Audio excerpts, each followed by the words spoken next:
right? And it said you guys weren't there when it was opposite, and I wasn't in the call, and you guys were. Yeah. Yes. So Chase wasn't really late. It was the Technical phone's problem. difficulties. Yeah, phone's fault. Phone Yeah. that I'm going to send into outer space because it hasn't Carpenter worked versus yet. tools, age-old debate.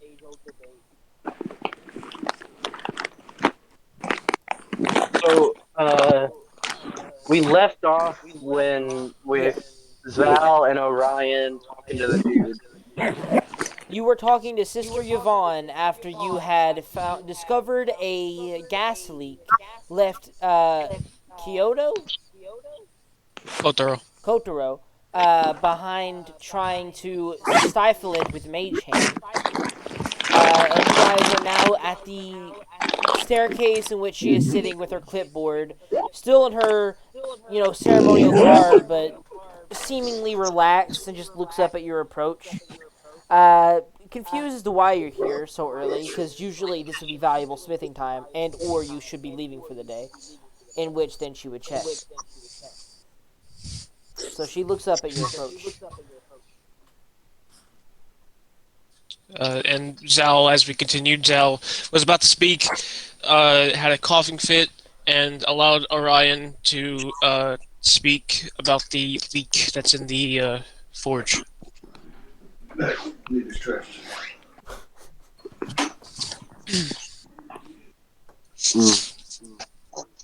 Give me a second. BRB. Okay.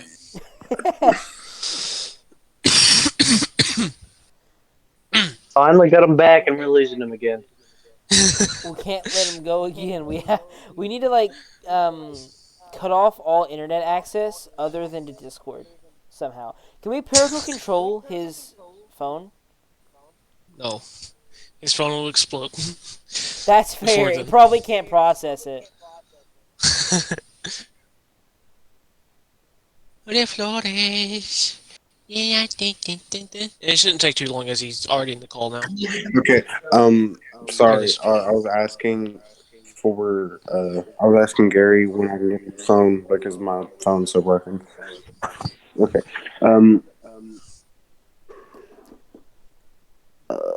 Was I? I. Um. Didn't I ask the weird woman that I told her about the gas leak?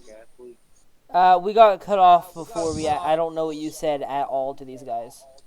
Oh well. I go up to her. Is it a girl? I Yeah, completely Sister forgot. Yvonne. I go up to him and say, mm, um, yeah, I just yell in her face. No, I go up to him. I go, excuse me. There is gas coming from one of the pipes in our room that is affecting our ability or our smith's ability to work. Can you come take a look or at least have it repaired? Yes, yes. And then she stands up. Are you sure you have the smithing station on? It could be the geothermal valve just pumping it into the furnace. There is Zal. a Oh, oh, sorry, um, Jason. there is a hole that we have found. We've covered it using magic so far, but we haven't covered it completely. We need some help. All right, let me go check it out then. And she stands up, putting a seemingly magical quill back on the clip of the clipboard, walking along back towards your smithing station. You see several of the other smiths bowing out for their after their first day of hard work at the forges, and she passes them by, looks over to your smithing station.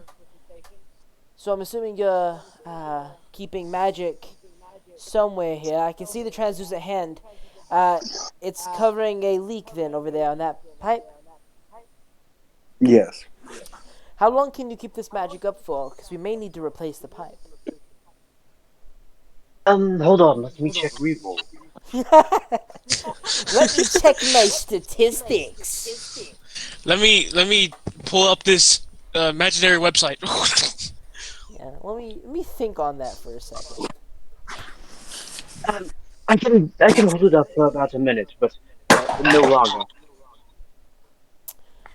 Fair enough. She looks around for a second, and then finds like a few pieces of coal or something. It looks to be like a loose black soot that has just accumulated in the area, and some like kindling almost stuff you would like put on the frills. If you want to add frills to your handle or something, and like wraps it around the suit that has accumulated, the little shavings of metal. Drop your magic. I'm going to stuff it with this for now, and we'll get a professional in here overnight. Is that safe? I have no idea. This is flammable gas that is filling the area. We're breathing quite a lot of it in right now. We need professionals who know how to handle this situation. I am not that. Alright. As Koto drops the magic.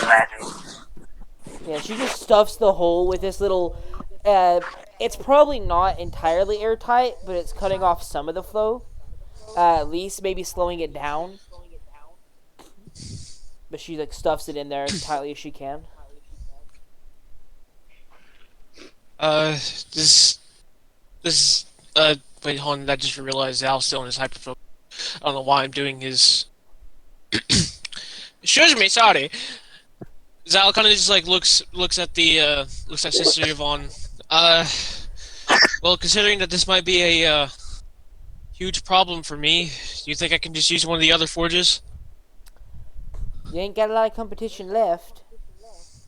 Yeah, there's plenty of forges open if we can't get this one repaired. We prefer our smiths to have a smooth, steady, same smith. That way they don't get messed up at all. But if we can't get it repaired overnight, then yes, you can move to one of the now vacant smithing spots. Okay, He Zal begins Zal to will exit like the look, area, not wanting to stand in this dangerous yeah, fog cloud of invisible gas. which we all follow. But as Zal is following her, I ask her, see, this isn't often that this happens, does it? Or if it is, should I be worried? It's not well. We don't use the smithing area very often. We use it mostly for fundraising events, which this is a fundraising event. You've seen all of the spectators watching you all smith. Uh, Competition was cut down. I'm not exactly sure what happening with that, but no, this hasn't happened before. It looks like maybe on a backswing you may have hit the pipe, if I had to guess. No, I didn't hit the pipe at all. And to answer your question, the reason why competition is so short is because there's been a string of murders I've relating heard to the ones who have. whispers. Huh? I've heard whispers about that. Yes. Uh, don't go spreading that information everywhere. We don't I'm not want going to. our people believing the place isn't safe. Otherwise, the whole event will not gather the funding we need. I wasn't planning on telling anyone about it, but I do recommend you post some guards out. At least at night. Not in during the day, but probably at night to assure that no more sabotage to other smiths happen. Alright. There won't be much purpose in placing guards in here. I believe what we'll do instead of putting guards here is that is a lot of manpower. Instead, we will do daily checks before and after smithing starts. It'll cut down on your smithing time ever so slightly, but it'll be safer for all. If someone casted fire magic down there, or even was carrying a torch, this entire foundation would probably burst and do some serious damage. and take us all with it, even if we are halfway up the staircase now. That is quite worrying. But daily checks shall suffice, I guess, unless you can get anyone more covert to watch over. Can't really afford guards. This is a fundraising event. Um, do you have any suspicions on who is doing this? Is it one of the spectators? From information that we have gathered, there's some of the Smiths are against each other, and I do believe we have some reason to suspect a Smith, but we don't have anything concrete right now. Fair enough. It seems to be happening in 3-day intervals. There was all of the Smiths, and then there was less than all of the Smiths, and now there is far less than half of the Smiths. This is the last 3-day interval. If you're going to catch someone, you're going to do it in the next 2 days. Otherwise, the competition is won by whoever wants to win it. It's bad enough to kill it. Yes, and me and my partners here fully intend to stay during this. Be careful. Anyway, it's best you get back to wherever you're staying before the night gets much darker. Otherwise, you'll be even easier victims. Especially if you have plenty of humans, it seems. Yep. As we might. So, stay safe, Sister Yvonne. And then Zal will kind of like just look at Kotaro, Phaline, and Orion, and just like kind of like wave them up to basically go back to the tavern at this point. So are you all heading to the tavern? Chase, Eden. Yeah. All right, Alright. then. You guys all make your way out of Morin's temple, down towards your tavern setup, and into your rooms. You sleep away yet and do what? Can anybody hear me? Yep. Yeah, Okay, we can one hear second. My headphones are being fucky. One sec. Okay. Alright. You While he's fixing his headphones, I gotta take the trash out. Could do what? take the trash out. Trash Oh, out. okay. Chores. It's funny on how like Damien's character hasn't done much. He ain't been here. How is he supposed to? Exactly. Yeah. Oh, have you? I'm assuming you have started recording, by the way. Yeah, just I've to make started sure. the recording in the stream. So I don't. Okay, Okay. every once in not every once in a while. That one time, as far as I know, at least. It was I think the first episode of this campaign. It had really choppy audio, and I'm not sure why. Yeah, I think I heard that during like the last few seconds of mine as well, or not mine, but the Hey, can last you guys few hear me? seconds of the. Yeah. Yeah, we can hear you. You can? Can you hear us? Okay. Yes, can you hear us? I don't know what happened. Literally, my mic just stopped working out of nowhere. Russian roulette. A lot of technical issues today. This is very sudden. It's weird. It's very coincidental. Unprofessional. Very unprofessional. Too bad we don't have like $1,000. You must wear Right. grade A suits to be able to play D&D. But either I don't way, want to. you make your way into your rooms and sleep away another night. Nothing interrupts you, and your second day of smithing commences as you make your way back to Morden's Hall. And I don't have to roll these, right? No, you previously did this. Yeah, okay. Just making sure. The second day of smithing commences once again safe and undeterred for the most part. You aren't able to use the same smith as they. The best they could do was cover it in tar and wait till after the competition to be able to repair it, as it would obstruct the actual smithing process. They pumped out the gas as best they could. Uh, if there is a small explosion, it'll be harmless in a quick fireball, but no damage.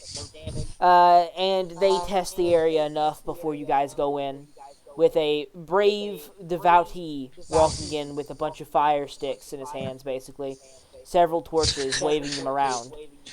You say Uh, brave, but I see piss coming down his pants. Maybe. Sister Yvonne follows close behind with her clipboard, inspecting all the smithing sections that intensely that are being used today, and looking over the ones that aren't actually under function, slightly less harshly or quickly. I mean, more same harshness, but not quite as focused as to be able to take more time because she doesn't care as much about those. You guys smith as normal and can interrogate as normal as well. If any of you would like to specifically ask more questions about anything going on and or do any magic-y garbage or investigative garbage. Okay. Yep, and Zal Um, is too focused right now on smithing to be able to do any of that. Orion, are you here? No. Orion, answer. I I think think you I think shouldn't. he's just now coming back. I think he's just now coming back. Because I heard a door. Hola. Yeah. Ah, there he is. Okay. So we're in the smithing competition. Um. So Kotaro is gonna turn to Orion and uh he's gonna like formulate a plan. Um, Orion. So you remember my suspicions of Shane, the human smith? Yes. Well, I want you to go over there and show some strong arm. Show him that if he is the aggressor, he is not the only what would you say player in this game. What are you suggesting exactly? Uh, I just want him to know that our friend Zal here has very powerful friends. Understood. I don't care about the other Smiths. Just make sure that Zal is known to be a more troublesome person to mess with. Indeed. And then I just slowly back out of the room and start heading my way to Sean.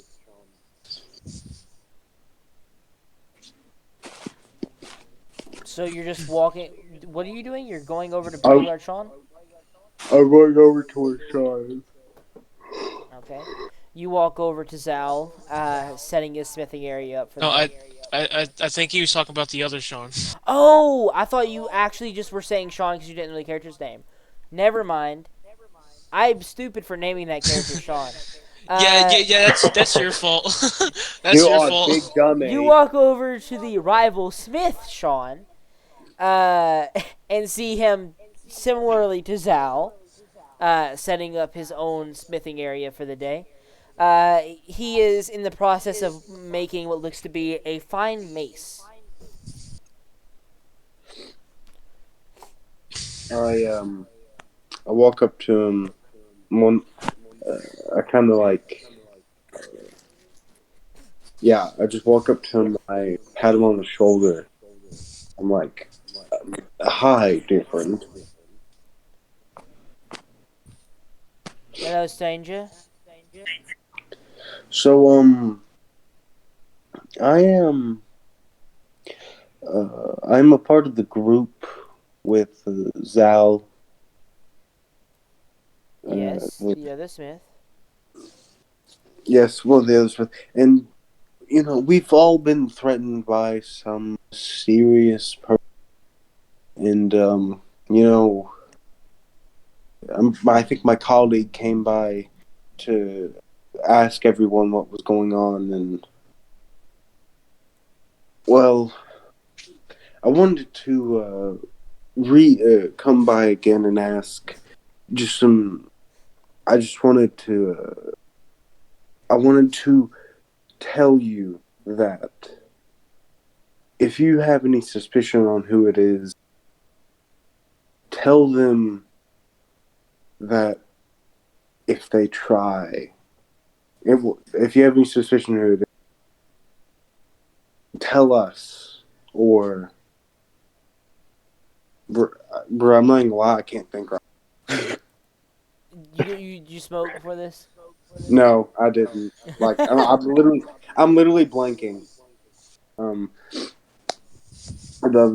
he goes, he's like, if you have any suspicion, I would advise you to tell me now. And on the off chance that it could be you, the mute one, or the other ones by chance, I will give you small reason of warning. And he kind of like walks near him, and he gets kind of his personal space and looks down at him, and he just goes, I would highly advise from tampering with our things. You know, workplace accidents in the Smith can be pretty common, especially when someone's putting their nose where it shouldn't.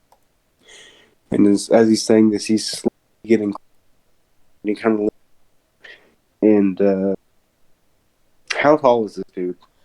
He's not massive. Maybe 5'10", 5'9". That's good because Ryan's like 6'3". Ryan kind of like literally stands over top of him, trying to make himself look as big as possible, and he looks down at him, and you can see in his eyes his gray eyes. You see the blue tint change to a slight red, and you see him say, "It would be a shame if someone were to get hurt during this competition. Many others have, and we wouldn't want any casualties, we." And he just staring down at him. You see that while the Smith is shaken, the rival Smith is shaken by this proclamation, you know that there were others who backed down under such similar threats as this, not of your own making, but of other makings, and he wasn't one of them.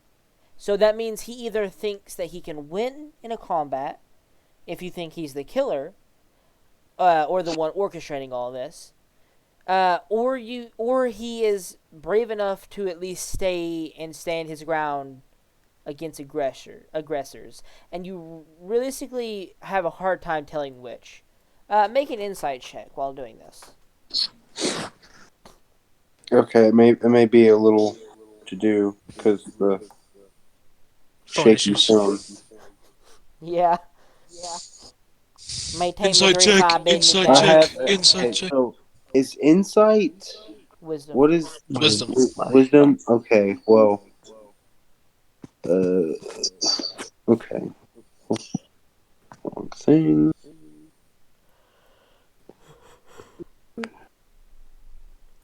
I'm trying really hard to get to the MRPG. Yeah, I'm really trying, man. It ain't working, man.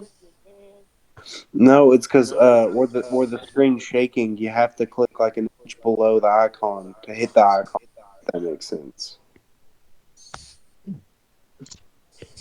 Someone roll a 20 plus 2 I got it. because it's genuinely like it's so messed up at this point. There's nothing I can. Wait, so It's a when did 13. 13? 13. Yeah, he there's a pretty obvious thing where he's either one of these two options, but you're having a hard time deciphering if he believes he can win or if he is just brave enough to stick it out to the end anyway. You're not sure which one.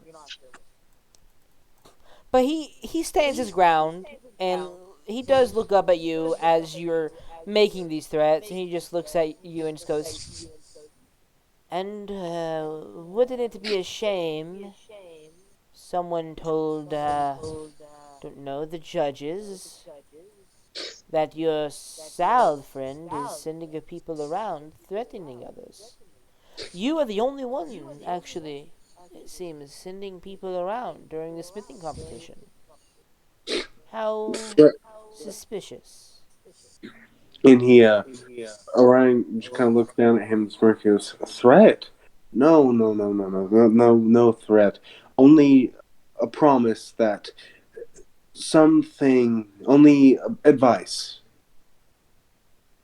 Your When advice could be kicking you out of this competition if you're not careful. I'm only telling you to be safe and do what's best for everyone else in the competition. I'm telling you to stay safe and to not do anything to our group or any other group.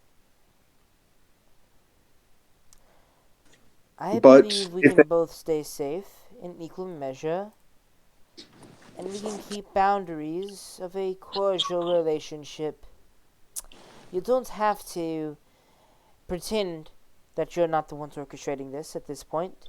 You're sending people around threatening us, obviously. You're the one comprised of most of the humans. It was a human man who threatened the others. I'm a half elf, thank you. Look human to me. And And mostly humans is your troop, and one elf. The issue with that is there was a human threatening others, and yes, I may be human, but I'm not sending people around. I could probably get you expelled from this competition without even having to beat you. You tread lightly as well as I. look, the red, the slight tinge of red in Orion's eyes becomes a very noticeable. Uh, they he this dude can obviously see the lightning in his eyes, and he's just looking at him with complete like, man, this little dude, he's pissing me off. And he just looks at him, he smiles, and he just goes, "Well, good day to you, and may the better smith win." And he just backs out of the room, trying to not punch this dude in the head, and leaves. Alright. You back your way back out of his little boxed up chamber, and he turns back around, back to the smith, getting his assistant to fetch him the equipment he needs. Where are you heading next, or are you heading back So, to your own troop? someone hand me a gun. I'm gonna shoot his assistant. Make them. Yo! No, I head back to uh Kir- Kiriko. Kotaro. So I head back. Kotaro. I head back to Kotaro, and I go. Um, the smith. I gave the smith thoroughly knows not to mess with us now. Ah, indeed. Good job. But another information. He thinks if he's not lying and he is telling the truth, he thinks that now we're the people going around killing. That may have not worked out the best in our situation, to be honest. Well, rest easy, for we are not the only ones who have suspicion upon him. If we could somehow organize the other Smiths against him, we could possibly get him investigated. Possibly. But let's not worry about that for now. Let's deal with it when it comes up. Yes. So, what are you guys doing now? Or are you just going to let the day play out as normal? Um, I don't need to do anything else. All right. Then the day will carry on as intended, with Zhao smithing heavily and making it more than halfway through his final product. He has one more day of this competition, or at least to finish this object, and nothing has gone wrong, which is slightly suspicious, but try not to get that pessimistic. I'm assuming you guys are going to head back to your townhouse thing you're renting? Not townhouse. Tavern? Yeah. Uh, before I leave, Zal is going to take like a final look over of the other blacksmiths, uh, and try to see if there's like any suspicious intent. Make an insight check. I'll even let one of the others join you, or give you advantage if you want. I'll give him Do advantage. it. Actually, no. Yeah, Chase, you do it because I don't have a plus to wisdom. Let me check on my Well, Chase can't roll either way. skill. Yeah, Oh shit. His insight's a +2, though. so I have Here, I got you, advantage. bro. A 24. I did 18. Damn it. My insight may have been more. I just couldn't get to my proficiency screen. I could get to where I could see what wisdom was. All right. With a 24, well, you pick out. You can't necessarily say malicious intent. You I didn't know say that. malicious. I said suspicious. Yeah, same thing. You can't just go, okay, they're suspicious. There's certain things that people would do that would make them suspicious, but the feelings that you judge in the group is the mute one, Pwent, is obviously jittery for some reason. Not exactly sure why. And you do see what looks to be a streak of, which this isn't necessarily indicative of anything because of the way his armor is built, with how rustic, squeaky, and sharp it is. It has a small bit of dried blood on the forearm, is what you see. You notice that Sean is obviously jumpy as well, but he looks to be more glancing around suspiciously than agitated for some other reason. He's like looking at the other smiths intently. The guildmaster John Thero that you guys talked to before, he is more angry, directed at Sean. You know that, or you can see like animosity in his eyes. He does not like this guy at all. And the shieldsmith, Reginald Roundshield, seemingly ignoring it all, doesn't even notice it.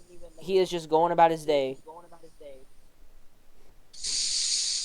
Zal's gonna look at the mute person. Obviously, seeing the dried blood on what his shoulder, His forearm piece, where his armor is. his forearm. Uh, was there any news of someone being sliced open? None of the Smiths have gone missing recently, or at least in the last day. And Well, this is I'm probably somewhat new, though it's still dried. I wouldn't know. I'm talking about like if there's like any of the other Smiths who have either backed out or have died. They were mostly shot by crossbows, like in a sneak attack, not necessarily in a front-on confrontation. And the reasoning you suspect is the fact that, oh, if they miss the crossbow shots, they can run away. If they fail in the combat, they're probably dead and revealed. Okay. Zal will look at Kotaro and like look at him. He's like, Zal, do you have anything that could disguise yourself or make you turn invisible? Um, I don't believe so, but I do have a nifty little spell that can put someone to rest for a while. That won't be much help. All right. Well, I guess we just keep our suspicions, more so at Sean than anyone else.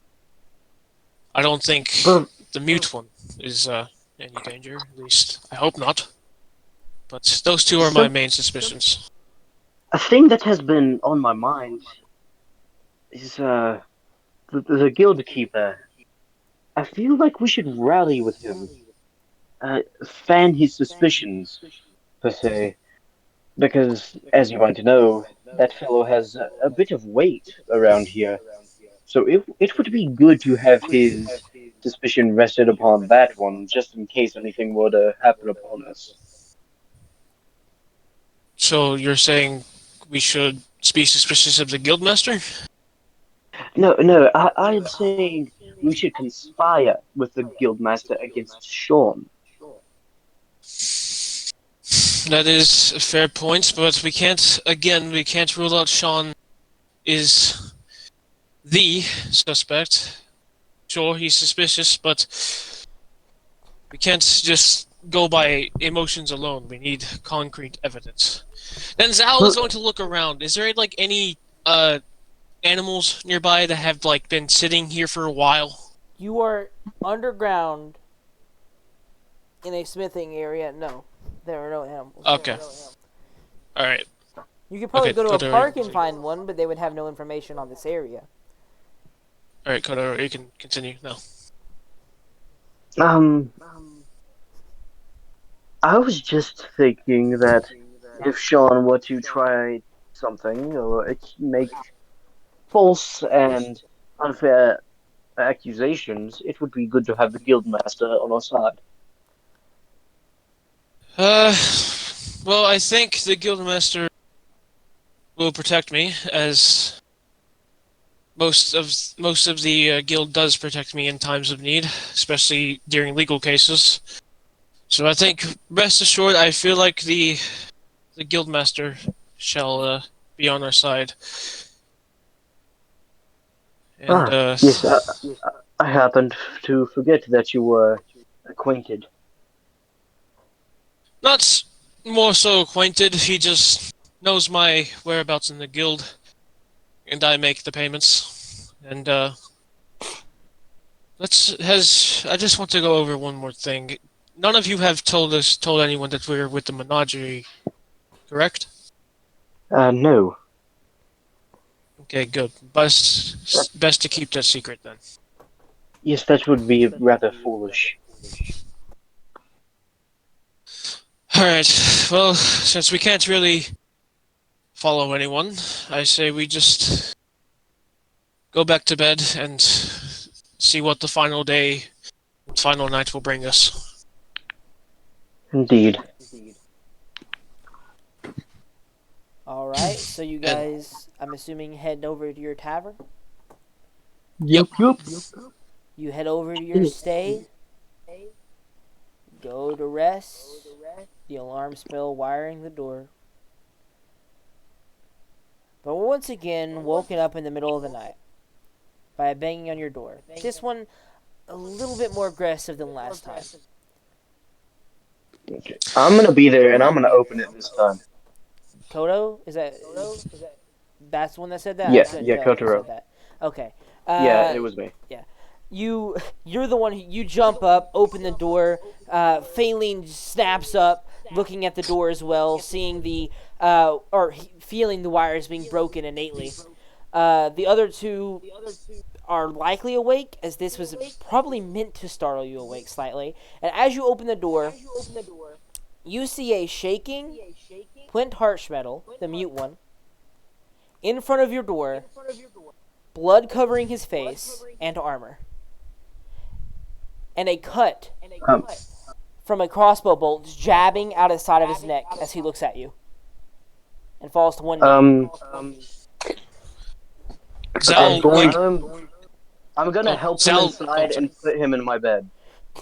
You start to Okay. lift him, picking him up, cutting yourself slightly, though the bandages that are already around you pick up most of the blood. on his heavy and rigid armor. You lay him on your bed. It'll probably damage the sheets, but you're renting the room anyway. And you see the crossbow bolt dug deeply into his neck and blood gushing out. He's dying. I'm going to use lay on hands. Smart man, healer over here. You Let's cast. go! How much HP do you pump into him? Let's see. I get 5 per level. Let's say 5. Wow. You pump Just in 5 case. HP into him, and the crossbow bolt almost pushes itself back out as the skin heals up and over. And you see that he, while heavily damaged, is still alive, and his eyes like rolling in the back of his head as he's like on the verge of unconsciousness and isn't really there, but kind of is at the same time. He's unstable, but you know he can't die because of the magic you've imbued into him. While they're healing him up, I'm gonna go downstairs and try to fetch the tavern keep. You run downstairs, looking around inside the tavern. The barkeeper is not here. He's not in the front, at least. Okay. Do I see anything suggesting a battle? By the way, Like are you two staying a upstairs blood with the trail? dwarf at the moment? You need to specify. I'm with Kotaro. Phaelin and Orion. Orion shall stay with them. Shall stay with him. Okay, you rush down with Kotaro then. What was your question? 'Cause, Suspicious stuff or what? Like I'm wanting to see if there's any sign of like a battle, like anywhere inside the tavern or out on the street. Because he got to us somehow, so I want to see like if there's a blood trail or anything. Make an investigation check. And I The will blood also trail give is advantage. I'm actually good at not. damn. You know there's not a blood trail. The blood only begins once he's at your doorway. Okay. That is obvious enough. Meaning, and what I you gave you assume with advantage. that is he was likely shot while banging on your door in the side of the neck. Oh, I'm glad I got advantage.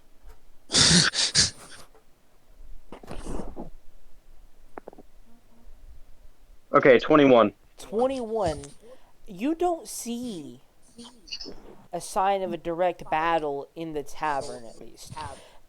Quint seems to probably have been running here for some reason. He knows something, or at least is running from someone. And as you look outside, you don't see blood, but you see 3 or 4 more crossbow quarrels that are scattered around the street, sticking into various pieces of wood and scattered on the stone, as if someone was chasing him with crossbow fire. But once he got in the tavern, nothing happened. And then once he got upstairs, he was shot in the side of the neck.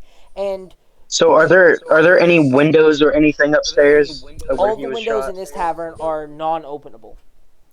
Downstairs, however, there is openable windows, but the door itself stays unlocked, so there's no reason to open a window. So, from what I can deduce, he was chased and shot. I am not sure where he was shot from inside the tavern, but outside there are loose crossbow bolts. I assume the same kind of bolt that struck the first man. So Yeah, I see either that. he was shot from inside the tavern, or my more out there theory, he injured himself and in order to deceive us. Now, while unlikely as this may be, we must keep all eyes open. I see your reasoning, but I don't think a man like that would willingly stab himself in the neck, and not knowing who we are. And also, so enough. are these crossbow bolts like just stuck in the ground, or are they actually just like loose and they roll? No, they are heavily stuck. You surmise pretty easily that across the way, earlier in the competition, you saw one of the fellow smiths get shot down by 2 heavy crossbow bolts, and the power behind them immediately killed the man. Behind these shots have the same power. They're not just loosely in the ground. There's one or so that's even buried halfway up to its shaft. And if you wanted to remove it, you would be better off just breaking it and leaving the wood sitting in the dirt. Because Could these are buried into things pretty heavily. could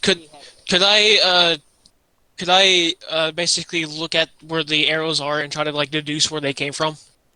Make a. I don't know what that would be. I would just say, let's just make a perception. Okay. Don't know what else that would Perception. be to like have your freaking detective mode on. Natural one. I can't fucking discern shit. Natural one. You look around and it would be they could fire from any point in any of the alleyways down this street for who knows how long, depending on how good of a shot they are. Apparently not good enough to hit a running dwarf though. Someone that actually knew of their presence. However, something catches you off guard as you're perceptive, you're anxious, but apparently they managed to avoid detection even while you're actively searching for them. You hear two more crossbow clicks, and you see two figures, both human, step out from behind an alleyway, fire a volley, and begin running. They are going to both attack with heavy crossbows Kyoto, because he is the Yeah. frailer Kotaro. of the two. Kotaro. Get it right, nerd. God dang, it's so hard to speak names. Okay, I didn't learn freaking William and Oscar's name until Oscar was almost out of the game. What were you saying me for? Oh, two crossbow bolts just fired at you from an alleyway. Oh shit. As you were investigating. I have to roll to hit. Okay. You can't do anything yet. 20 plus 4. Another d20 plus 4. And by the way, they're firing from about 120 foot away. Okay. Does a 19 and a 23, do those hit? Yes, both of those hit. Alright. Bro, I'm about to go down. That's why they shot you. Plus 4 in total. 2d10 plus 4 is the damage you're about to take. So you're almost certainly going to go down.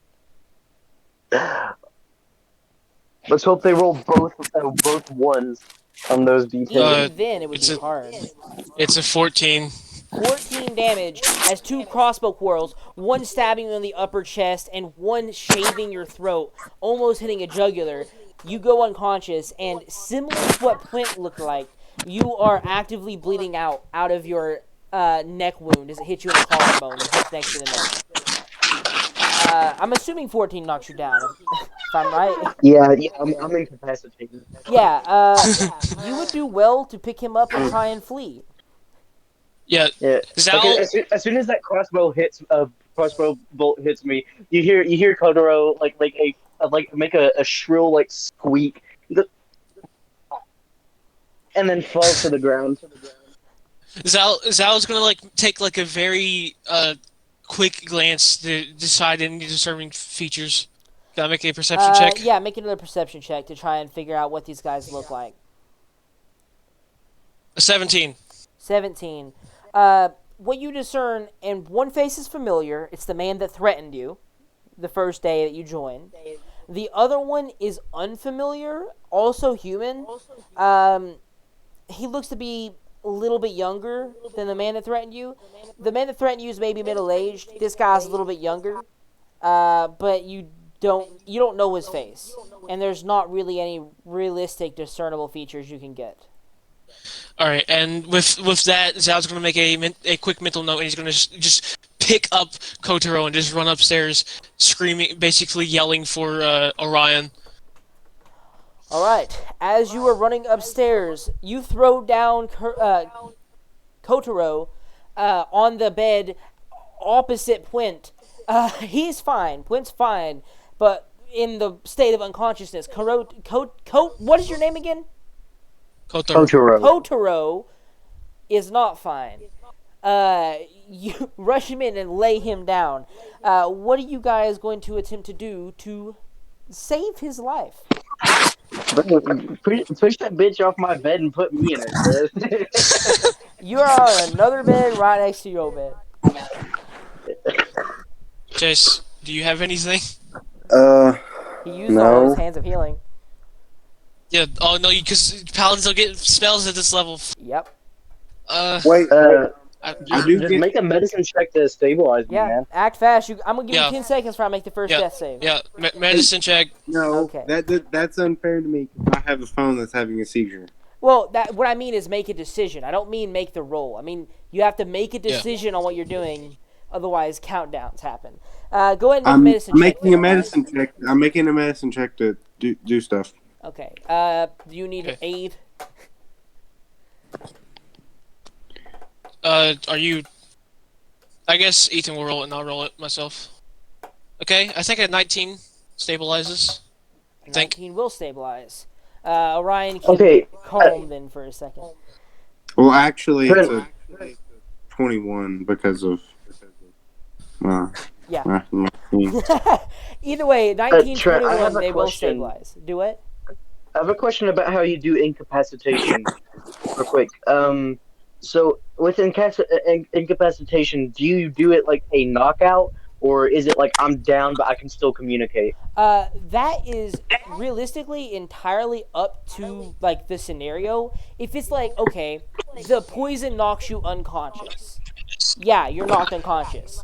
But if it's Okay. like like right now, crossbow bolts, you can technically speak and do things. You can't move and you can't interact with the world in any significant manner.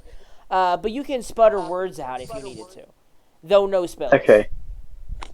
All right. Yeah, unless it's something that specifically knocks you out, you're good. In this scenario, they managed to yank crossbow bolts out and wrap you with your own bandages, tightening them around, pulling a few more to continue concealing you. The other one isn't as dangerous; can be pulled out without any significant damage, but you still stuff the wound just to be sure. Uh, that's a close call, but you are still alive and barely actually conscious in a very similar state to what Puente is right now. Oh, bastards! Oh, finally they all took that skin with my flame. Zal's like jittering a little bit as he's seeing all the blood around him. He kind of just like shakes it off for a second. It's like looks at Kotaro. Was the bastard who threatened us before, and some younger dude seemed to be in like what was it like mid-20s? Yeah, probably about mid-20s. Okay, and some kid around mid-20s. Didn't seem to be anyone else we knew though. So it's those two. Just Kotaro, rest for now. You need it. Kotaro's gonna go to sleep like a cartoon character. Just Yeah, super peaceful after getting shot in the chest. Zal's gonna look at Orion and is like, is he going to be okay? As he points at Orion just kind of stares at him. He's just like, Well, he's breathing, so I'm assuming he's going to be able. Okay. Alright. This is the second time we've encountered them. Alright, we know what to look for. Just keep looking out for. Okay, tomorrow, look out for the next man. At the threatened man, and I give Orion a brief description of the guy I saw. And I basically, just sit down, staring at the door, waiting for Faylene to set up another alarm. They do so, spending 10 minutes or so casting an alarm spell. And I'm assuming you guys just do a long rest behind the safety of your door? Mm-hmm. yeah, bro. Yeah. Alright. You restart and finish out your long rest. waking somewhat later than usual, but still with plenty of time to get to your smithing competition. Uh, you wake up and Kotaro, you're especially sore. Like your neck, you can bend, but at a certain point, it gets real painful to do so. It'll take some time to properly heal, especially without magical healing, but you're good enough, at least, to continue your work. You guys get up, and unless you want to do anything specific, head to your smithing competition. I do want to. Uh, I do want to help the dude that came to us. I want to help him out if I can. Yeah, Like I, he I want to help while him get there. yeah he's like he does wake up when you guys wake up. Uh, you guys having kind of shifted positions as to not have to put him in the floor while him nearly being dead. Uh, he wakes up with you guys and just seems to act as if it's a normal going back to Smithy day. He doesn't. Well, obviously he can't. Thank you, but he doesn't even attempt to. He's just like, okay, they saved me. I guess let's get back to smithing, kind of scenario. And yeah, Zal's he'll just lean on you as you lean on him, but he seems, if anything, actually doing better than you with his dwarvish stoicism.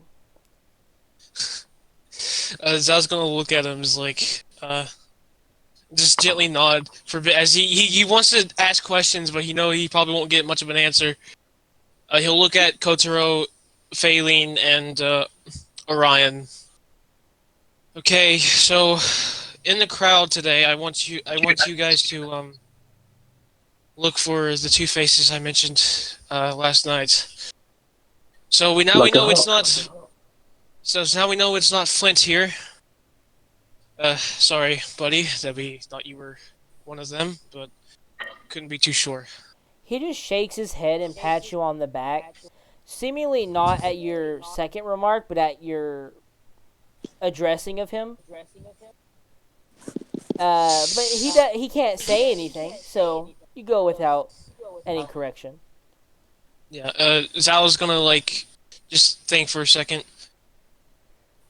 It has to be Sean. I mean, why would the guildmaster be a part of this? The guildmaster probably gets what he wants, Remember, one other and smith does exist. If you guys forgot yeah, about, yeah. the shield master. I know.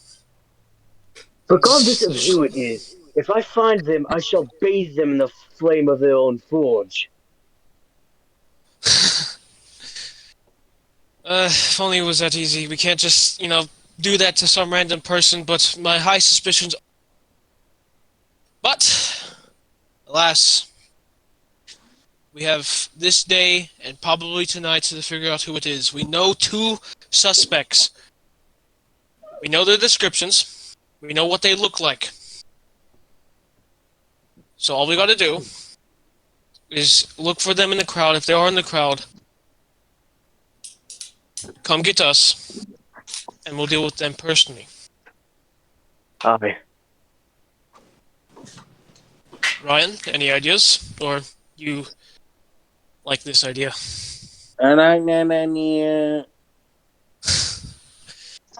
See, last night got to you, didn't it? He kind of just gently pats Orion's shoulder.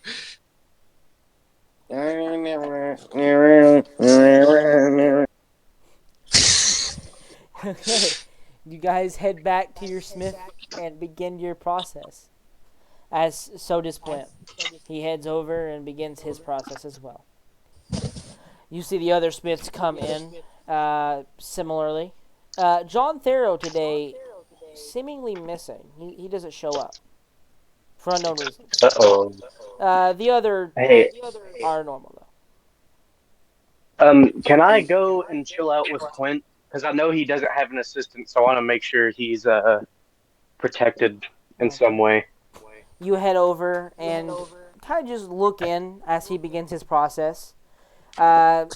Similar to what Zal does, though, he seems to actually probably have a slight greater skill advantage over Zal. Probably why he was targeted over Zal originally, as you know that this person wants to win these tools. he is a fine smith, but seemingly as he approaches, you notice a small bit of like grunts coming from him. Almost, he's like making a noise as he picks up his weapon he was working on, and he looks at it, and you see it as well. His weapon is like bent and deformed, as if someone had spent time actively deforming the weapon so he wouldn't have time to fix it. And he is actively heating it up to try and fix and de-warp the blade. So someone didn't just try and kill him. When that failed, they tried to mess with his weapon to stop him from succeeding. And you stand guard. Anything else you guys are doing over the course of the day, or no? I'm tempted to try and help Wait, him, but I know I shouldn't. can You also I? know that you're not necessarily allowed to actually enter the forge area once the smiths start working. Can I try to go to like a secluded, like high? Like, I want to see if I can try to find anywhere that's like high up, so I have a good vantage point, but also to where no one can see me. Yeah, that isn't really a possibility, because the way this room is set up, the there's the spectators on the outside ring of the room. There's the like little built false wall rooms that are made for each individual smith, but also like if you like stood up on a box to see over the false walls or something, all the spectators could see you. So it realistically wouldn't be. There's no way to actually get an overview without being noticeable to at least the other spectators. The Smiths may not see you, but the spectators definitely will. Okay. All right. Is that all your actions as we continue to through the last day? I mean, there's not really much I can do. I mean, I can probably double check to see if my weapons haven't been tampered with. You look over your weapons. They don't seem to have been tampered with. You likely weren't the threat last night. They figured, if anything, Puent was the better smith, so they messed with his stuff. They weren't exactly worried about you, it seems, though they did try and kill your friend. But either way, I guess the day will go as normal. Smithing continues. Your final object is completed with some high quality items embedded. You look over your little setup and you nod. You're like, yeah, this is pretty good. You look at Puent's and his first two objects. Great. His final his final object is warped and deformed still slightly. It's not much, but it's enough that in a competition like this, that may be a death blow. Reginald Round Shield's shields are immaculate, perfectly crafted. He seems to actually be your major competition in this final round. You have to worry about him more than Sean, as Sean's weapons are good. He's a high quality smith, but he also isn't as good as you two. And as you bring them up to the judging table, each laying out your weapons on a set of like almost fold out hinged wooden tables that they put out, you lay them out on your each individual tables, and the judges begin to walk over. Yvonne nodding at you guys and walking up before the judging actually commences. Have you figured out who it is yet? So we can disqualify them before we give whoever is killing people magical equipment. Zal will kind of just like take a deep sigh as he kind of like looks around. He looks at Sean for a second, and then looks back at Lady Yvonne, or Sister Yvonne. We didn't find the perp inside the contest, but we did find two descriptions of conspirators. And I kind of quietly give her the details of who they are. She And Chase's shakes phone her broke. head, though. Is he not here anymore? Yeah, he didn't. Bruh. Can he like not even function to get back on? I don't know. On. I I'll think he's text him. having technology issues. He is. I know. Tell him to use his Xbox.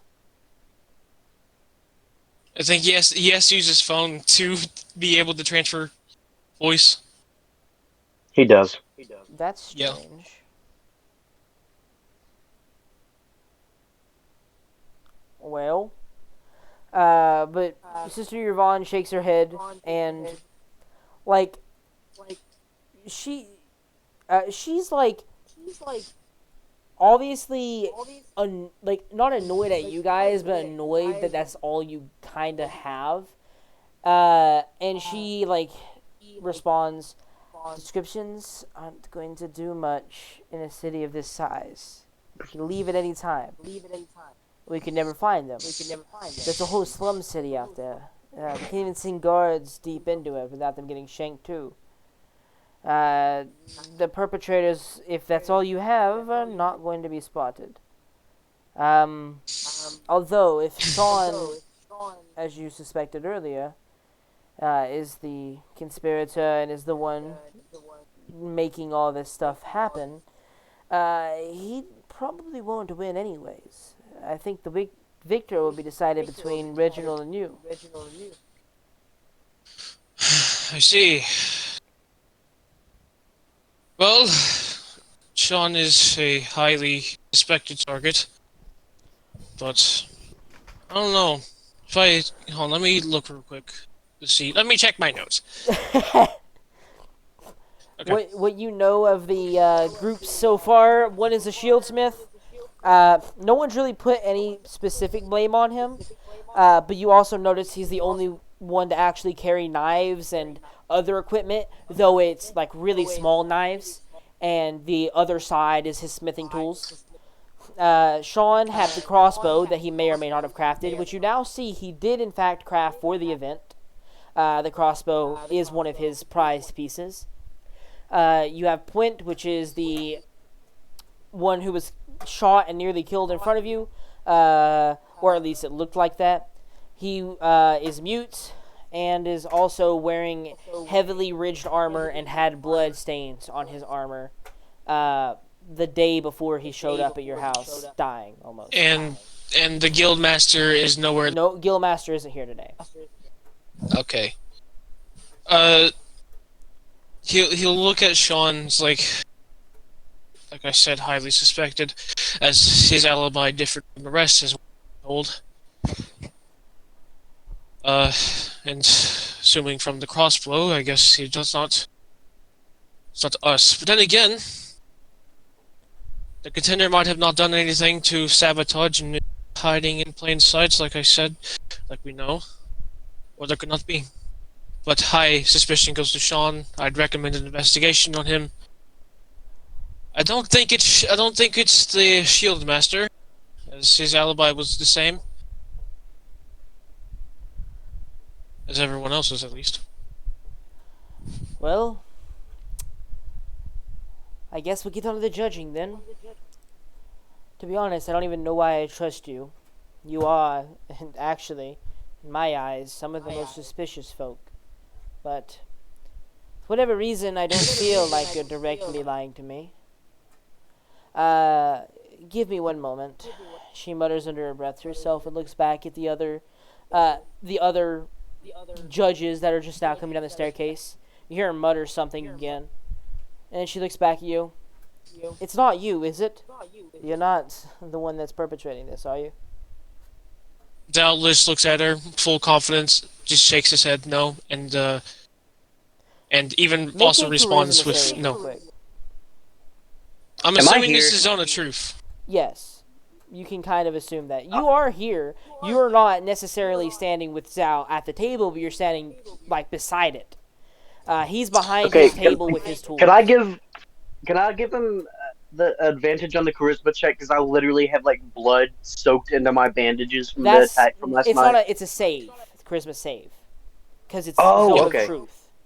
It's coming And out. Okay, I didn't know and that. Did I make that too? and no, you're not. You're not the one being asked. asked the question, and she's not trying to target the crowd. Yeah, She's and targeting Zal. Zal will willingly fail it, as he You does, can. which I'll do, and Zal will say, "I'm not the one uh, behind all this." As you fail, her eyes like flicker with a small line of light that shines across her pupils for a moment. I did place my trust in a good place then. I do not have enough spells to ask each and every one, as well as most would not even allow it. I could get in serious trouble for even using it on you, but I needed to make sure. Whatever. I guess we will start judging now, unless you have anything else to add. Well, how many more can you do? Can you just do one more? I only have one more in my repertoire, yes. But also, like I said, I could get in serious issues and stir up a big amount of trouble for unwillingly casting magic on someone. Without the law behind it. So if it turns out not to be Sean, I could literally lose my job. And be imprisoned. Zal kind of like thanks for a second. So is Sister Yvonne's a pretty prominent person that she's the head She's person one of of the the church, five. correct? One of the five heads. And she Okay. is like third in line almost. And I'm assuming the menagerie has like some sort of identification with them once they've enlisted, correct? Say that again? The menagerie Coast Guard have identification with them, right? I would assume so. I hope so. You have a shore warden badge, and it's a very simple thing. It's not you're not meant to use it, and it looks very similar to a regular gold coin. But instead of printed on the gold coin, the regular galley you would see of the Menagerie Coast, you instead see what looks to be a shore that like you're looking out on. And that is the difference between the two coins, which you could show her, and it would show identification, though it would also kind of bring some suspicion even more on yourself, even though you've proven clear to her. Because having those doesn't mean necessarily a shore warden. You could just have connections. Okay, Zal will kind of just, like look around for a second, look back at. I literally said her name multiple times. Yvonne, Sister Yvonne. Yvonne. Yeah, I don't know why I forgot it. Okay, so I look back at her. I look. I just stare into her eyes. Listen. You have no reason to not to. You have no reason to believe me, but I am part of the Menagerie Coast. I am a shore warden, as I whisper it to her. Are you showing her the coin? I'm gonna like sleight of hand it. Okay, so you're just trying to flash it to just her. Make a sleight of hand check. Yeah. To attempt such a maneuver. It's decent, but not great. I really like the way Ethan plays this. He's like back and forth. He literally told you to conspire against another Smith, and he's the good guy in this scenario. A 12. I mean, yeah, all I care about is winning. I don't care how we win. I just You're the protagonist, and you're like, let's conspire against him. What was it again? 12? A 12. You flash her a gold coin, and you don't think most notice. The number one head of the church notices you flashing a gold coin. Other than that, probably doesn't know what's on it. But Sister Yvonne shakes her head and just goes, fair enough, let me talk to my partners over here. She then turns around and walks back over to... What do you mean? What? And then Zal, as she's like walking away, he's basically just like flipping the gold coin as if he's just doing tricks just to pass the time, kind of like nonchalantly doing it as he's just trying to hide the fact that he was trying to show it to her.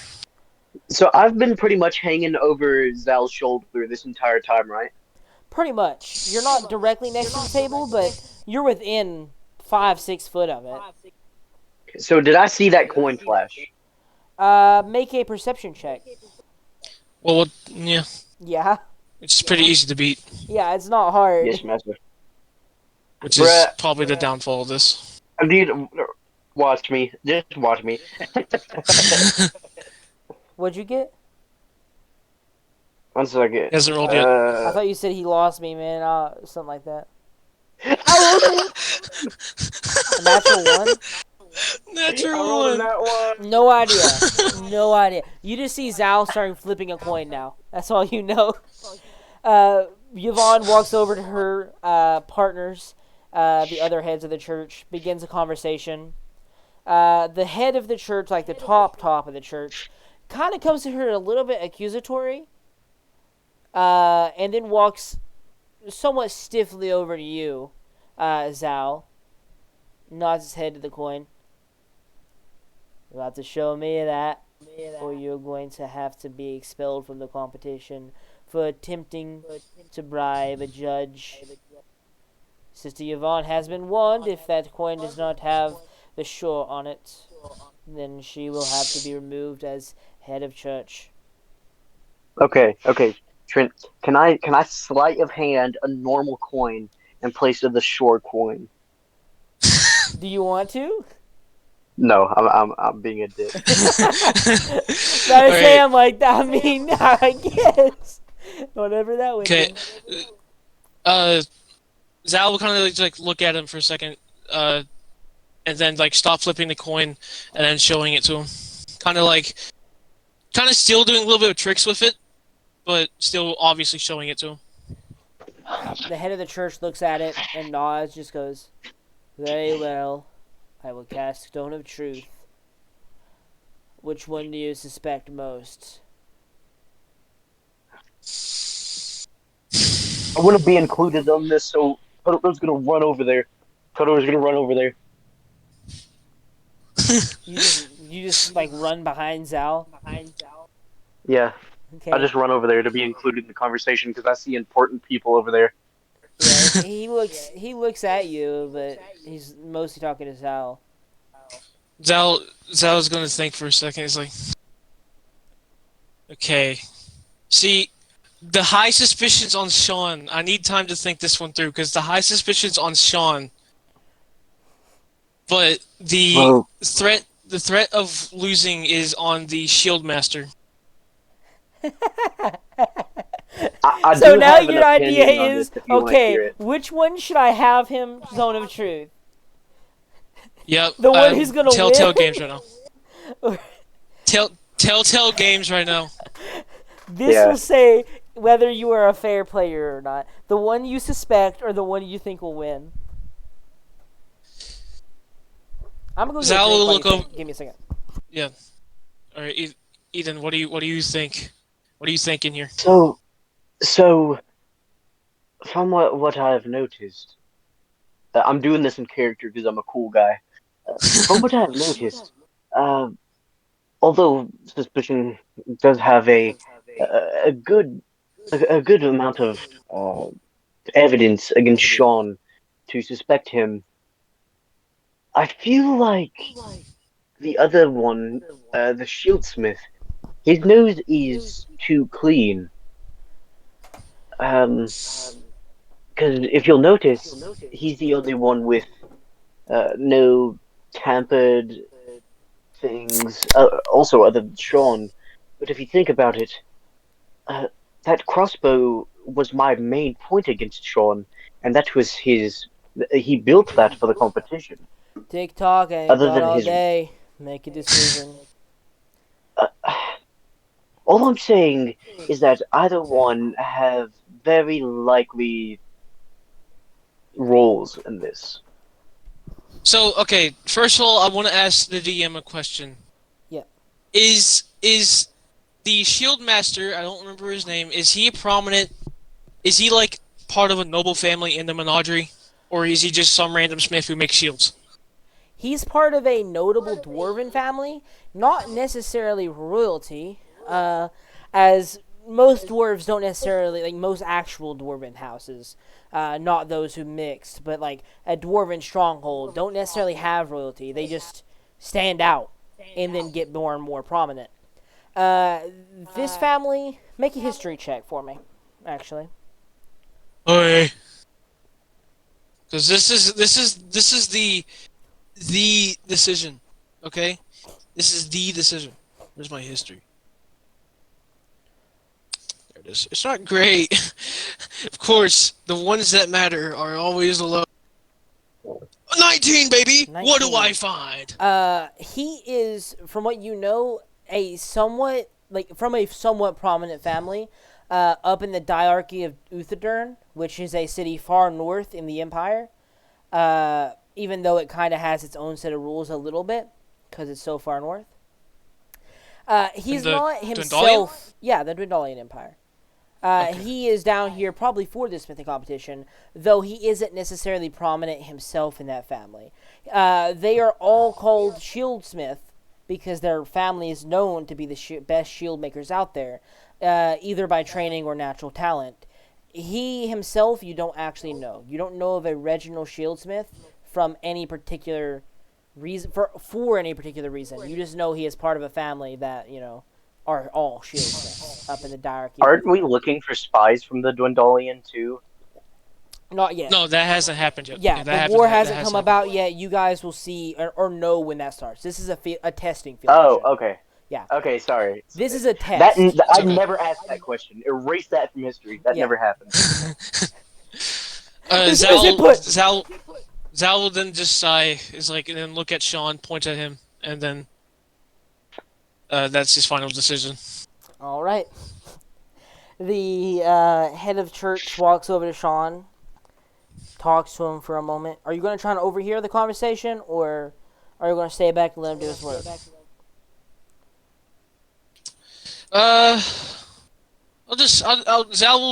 Zal has trust with the headmaster, and so he's just going to just see what happens. Okay, you guys let the No. head of church do his work. He talks to Sean for a second. Sean motions to a crossbow that he made, and seems to try and elaborate on it before the head of church puts his hands up to silence him. Ask him a stern question, obviously. You catch a glimpse of, I'm going to cast magic on you, basically. Something about magic, at least. Sean doesn't try and resist the spell, as he was told probably not to. Then a question's asked, a response is given, and the headmaster walks back over to you. Says he ain't the perpetrator. Spell says he ain't the perpetrator. So, Yvonne's wrong for trusting you, I guess. You're not great investigators. Well, in all fairness, we are not the organizers of this competition. You are at failure for allowing so many smiths to go to such cruel fates. We are at fault for nothing that does not take place on our grounds, and the church stands sorrowfully with the families of those who were lost. We never guaranteed safety. We never knew it would happen. And good day to you, as the judging will now begin. And if you win fairly, you win the prize. If not, you are to leave. Either way, you do have some weight of, if he presses charges, you are the one responsible. So, you better hope that man and apologize to him to try and stop him from charging you with criminal activity, because if so, even being a shore warden, that right there is not something you can do. Can't walk up and randomly force magic on people. Goodbye, and let the best smith win. And he turns around and walks back to his group, and seemingly begins to scold Sister Yvonne. Okay, I wanna have like a quiet conversation with Zal. Okay, you pull him back from the table a little bit from the crowds. Zal, my suspicion rests upon the shieldsmith. I say, either way that this competition goes, we visit him tonight.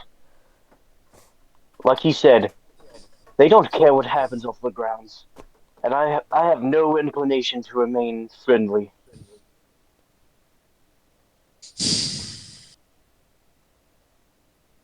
All right. Zal will just simply say, and then go back to the table as he doesn't want to. And then we'll just patiently wait at the table, glancing at Sean, glancing at the Shield Master, and not even acknowledging Flint. All right. You guys stand next to your tables, all waiting to be judged. Kotaro, you have to back up slightly as to not interfere or be thought to be interfering. The judges walk around, beginning with Sean's weaponry, nodding along. They each mutter to each other, and they place a vote, though it's not revealed until the end. They move over to Reginald, look over his, mutter. One of them is actually like nodding a little bit more heavily this time. Obviously, some approval. They walk over to Puent. They look at his first two objects, nod along, and even that head of church nods along this time. Like they respect his smith, and they look at the last blade, and they look at it confused slightly. And the head of church even picks it up and looks at the blade, and you see that the tip of it's like bent all the way to the left. The small dagger is entirely ruined, or not a small dagger even, like almost a short sword dagger. Is entirely ruined with the point where you would have to stab sideways to do anything. Puts it back down and shakes his head and like kind of a not disgruntled, but a motion like, well, I thought better of you. Walks over to you guys, looks at your table, picks each object up. They turn around so you can't, and start whispering to try and hide what they're saying from you. They then step back into the center of the room and announce, the head of church does, "You've all been great smiths here today for the past few days, and our condolences for the sorrowful events that have happened to some of the smiths that have taken part in this competition. However, best smith still may win, though we will never know for sure. Hey, Damien's here. We would like to grant fourth place to that of Puent Harshmetal. We're sorry, but that last blade didn't quite make the cut. The tip alignment was just not there." I feel like I'm unforged in fire, right? They look over at Sean, and third place to you, Sean Ashgard. Your family may be warriors, they are not smiths, however, and while remarkable, you cannot be the best in this competition today, for that title goes to one of the two last esteemed smiths, Reginald Roundshield or Zal Ray. Ray. Little below. He like waits, yeah, hello, and he looks over at you two, and you are also waiting, kind of in anticipation. Phelan, you are the assistant after all, and it's you and Reginald Roundshield who are like standing off, and he pauses for an uncomfortably long amount of time, obviously rising the tension, and he looks between.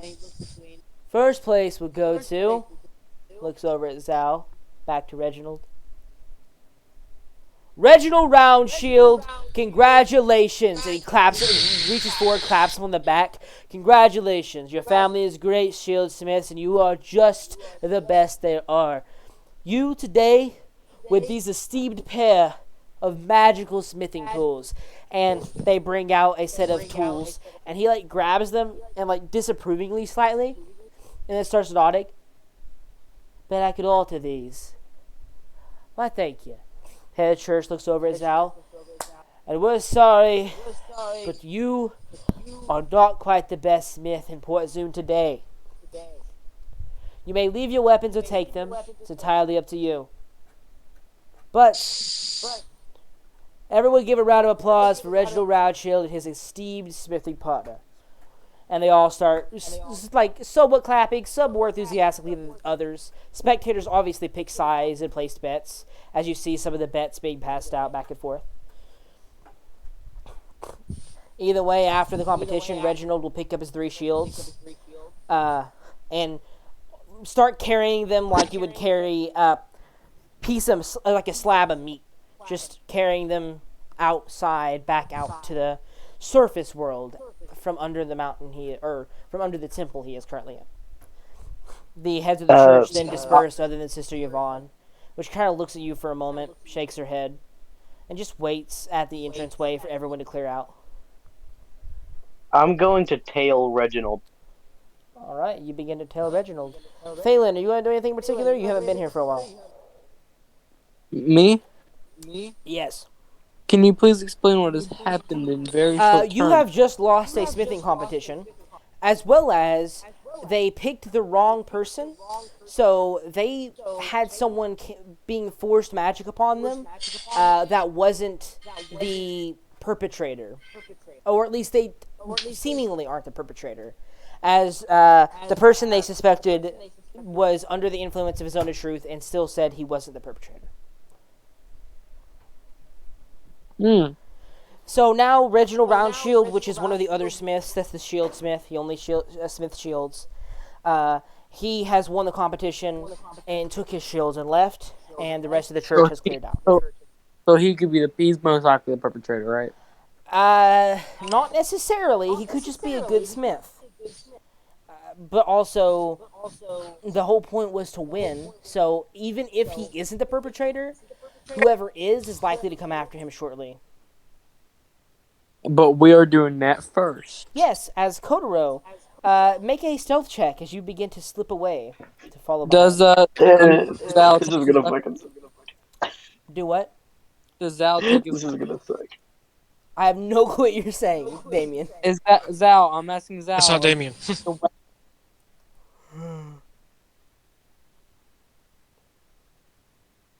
Okay. I don't know if he's going to respond to you or not. I thought you were asking me a question. Now, Sean said Okay. something that... Asking if Sean. It's not Damien who was asking.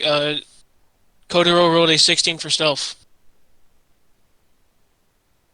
Okay. Are you going to respond to Phelan or no? I can't hear Damien for some reason. He's muted. Oh, I have him muted for. Okay, that was That was so Discord's funny. fault. I literally was like, what is Damien saying? And you're like, I'm asking Zal. And then you're like, Damien isn't asking anything. I'm like, what do you mean? Yeah. Okay, that's my fault. For some reason, it muted Damien. Anyway, so what'd you say? I was asking you if you were gonna take your 3 weapons.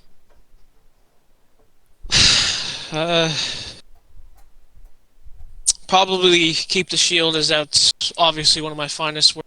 Unless you want to keep this Y handler and the maul, you can keep them. I'll You'd take like. the Y. I don't want them all. Okay, you Alright, take the I'll Serradius keep- Zweihander. You said 16. Did you, Kotaro? Yep. Okay. Reginald doesn't seem to notice you, or at least doesn't seem to care. He seems to be the most impassive. I'll throughout this follow. competition. I'll follow a little behind Kotaro. Is that his name? Make a self check as well, then, if you were also tailing. Yeah. I'm behind him. Zal's gonna look at his shield for a second, looking at the intricate, engravings of the marble inside of it, on the front side of the shield.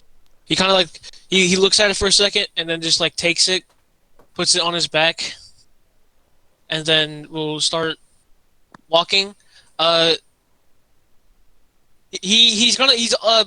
Well, first I gotta see what Phelan's stealth is, and I'll see what I'll do from here. Roll stealth, Damien. Hello? Hello, Damien. You didn't say You anything. man. You gotta do something, boy. I'm trying. Do it quicker! Okay, yeah. I'm rolling it, buddy. What'd he get? 21. 21. Fair enough. So what are you doing, Zal? Zal will kind of just see the What is Damien saying? He had I don't know. I think his internet's dying over there. Probably. But what are you doing, Zhao? Zal's gonna like This- look around for a second, notice that So, everyone is. Just keep talking. Damien, He's not gonna yeah, be your able to headset ain't respond. working. Yeah, he ain't saying nothing right now. hello? Yeah, it's cutting in and out. Wait a Yeah. minute. Yeah, my thing's bad. Okay, Okay, it's good now. now it's fine. What are you saying? I was trying to say my Discord is crashing, and then it crashed, and I joined in saying my Discord crashed.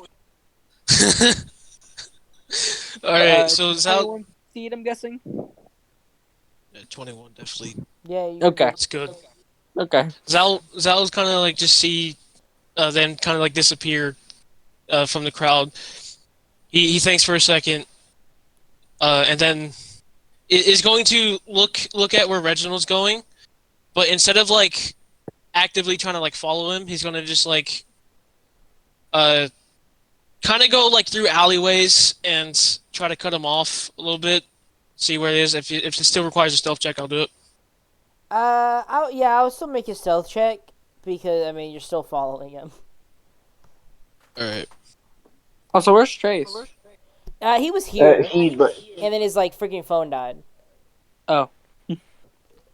Yeah, not his phone died. I mean his phone actually imploded. Wait a second. A 10? I think so. 10, Yeah, 16, 21. I'm gonna look at that average real quick. 10. It's not a very high 16, average. plus 21. Divide by 3. 15. I'm going to make a perception check quickly. With a +1 I will give him. He fails. So he continues walking, seemingly not knowing where you are. He, though, walks directly toward the venturing shop.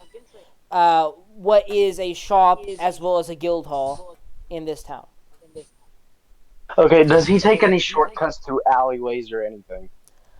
Nope. Straight and narrow. He's walking. Even if he did, his shields would like they're so big, especially the wall shield is so big it would likely scrape against the walls. So he's likely taking the most open path he could to make sure he doesn't damage shields. Gotcha. But he makes his way into a venturing shop, walks in, and you guys actually see a strange sight as you look through the window. You see John Theroux there, the guildsmith, or the guildsmith, as well as the guildmaster that was here before. He's in the shop. He just, for some reason, didn't come in today, the final day of judging. Reginald walks in. You see him place his shields on the counter and begin talking to John Theroux. So this is the guild hall, right? Yes. This is the guild Okay. hall. That's the guild master, as well as the smith that didn't show up today.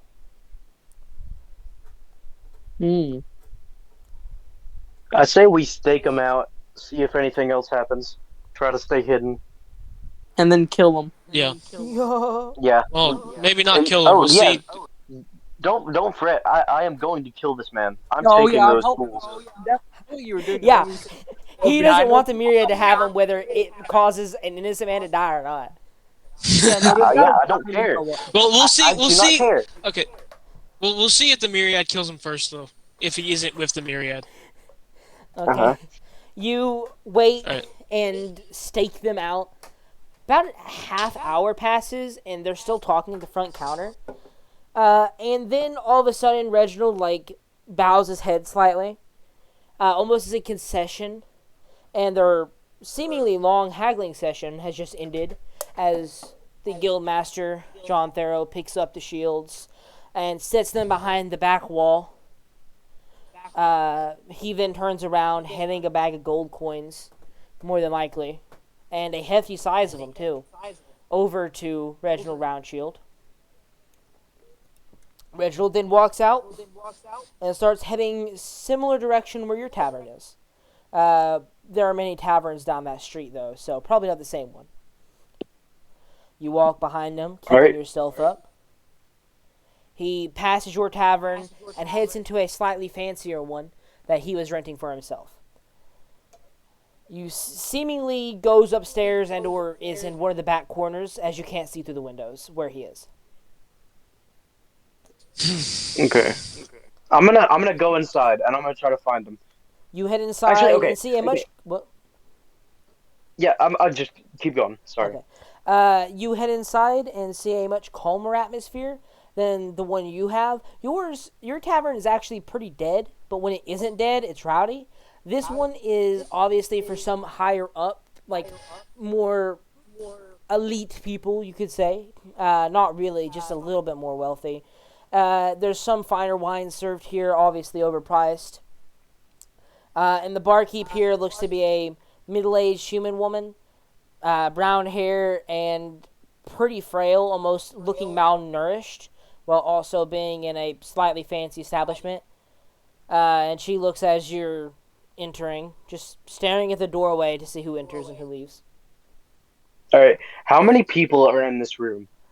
Probably 25, all scattered about. It's a You know. sizable room. So, I'm gonna walk up to the barkeep and I'm gonna like motion her over to me. Excuse me, madam. Could I have a word, please? Yeah, what do you need? Um, you see, I am looking for a shield smith. You see, we just finished competing in a competition together, and I wish to give him my good wishes and buy him a drink. You mean Reggie? Yeah, he won that. Yes, Reginald. You were in that competition, or are you his friend, or Uh, did you just see him win? I wasn't personally. I was a spectator, and I saw him win, and I happened to be rooting for him myself. Uh, You're paying him and back the I bet you wanted to placed. what? You're paying him back the bet you placed. Precisely so. Uh, I'll get word up to him. Yes. John, Actually, John, uh, and a young kid, and she's ignoring you while she's shouting, just like a mother would. And the kid comes running over and like out of breath, obviously, probably the cook in the back as well, as you see food stains running down an apron. Go upstairs. Get Reginald. This guy wants to pay him back, or at least send him the message if he wants to come down. actually, I shall accompany the young man up there with him. I guess that's all right. You think that's all right? I mean, yeah. Okay. Go ahead. The boy laid you upstairs if you want to join him. Are any of you Okay. also coming So, in, or is it just Kotaro? I'll go in. Zal's just staying outside, seeing if there's like any suspicious. He's mostly gonna like. Is there a way where Zal can see like the back and the front entrances at the same time? You Or would no? have to be somewhere. You would have to be in the alleyway if you wanted to look at the back entrance. But from the layout of the building, you assume the back entrance is probably where they have like shipments come in if they don't want the regular folk to see it. It's probably connected to the cook room. Zal's gonna just like try to be in the alleyway for a bit. Okay. Uh, You're in the back. and just yeah, and we'll just like keep an eye out for any suspicious people. Fair enough. Are you trying to Uh, join Kotaro, Phelan, or are you just trying to be in that bottom room, the common room? so wait, is Sean staying outside? He is staying outside in the back of the tavern, like so he could see the back door. Oh. Okay, so I'll walk in, see that Kotaro is going upstairs, and I'm gonna believe he's probably gonna do something. So I will stay downstairs just in case anything happens. All right. And I'll keep watch and watch for any suspicious activities as well. At this point, Orion is out front. By the way, he is keeping So we watch have on the the frontal side of the building. So I have the place surrounded now. Good. You walk upstairs. The young boy, John, apparently, walks you up to a room 3 or 4 rows down. 4 rooms down, he opens a door quickly and then takes you down a separate hallway. Sizable tavern, Seems to be a more elite hallway, though, specifically because there's only 2 rooms at it, and this is also partitioned an extra time from the regular rabble. He then walks up to the lefternmost room, knocks on it.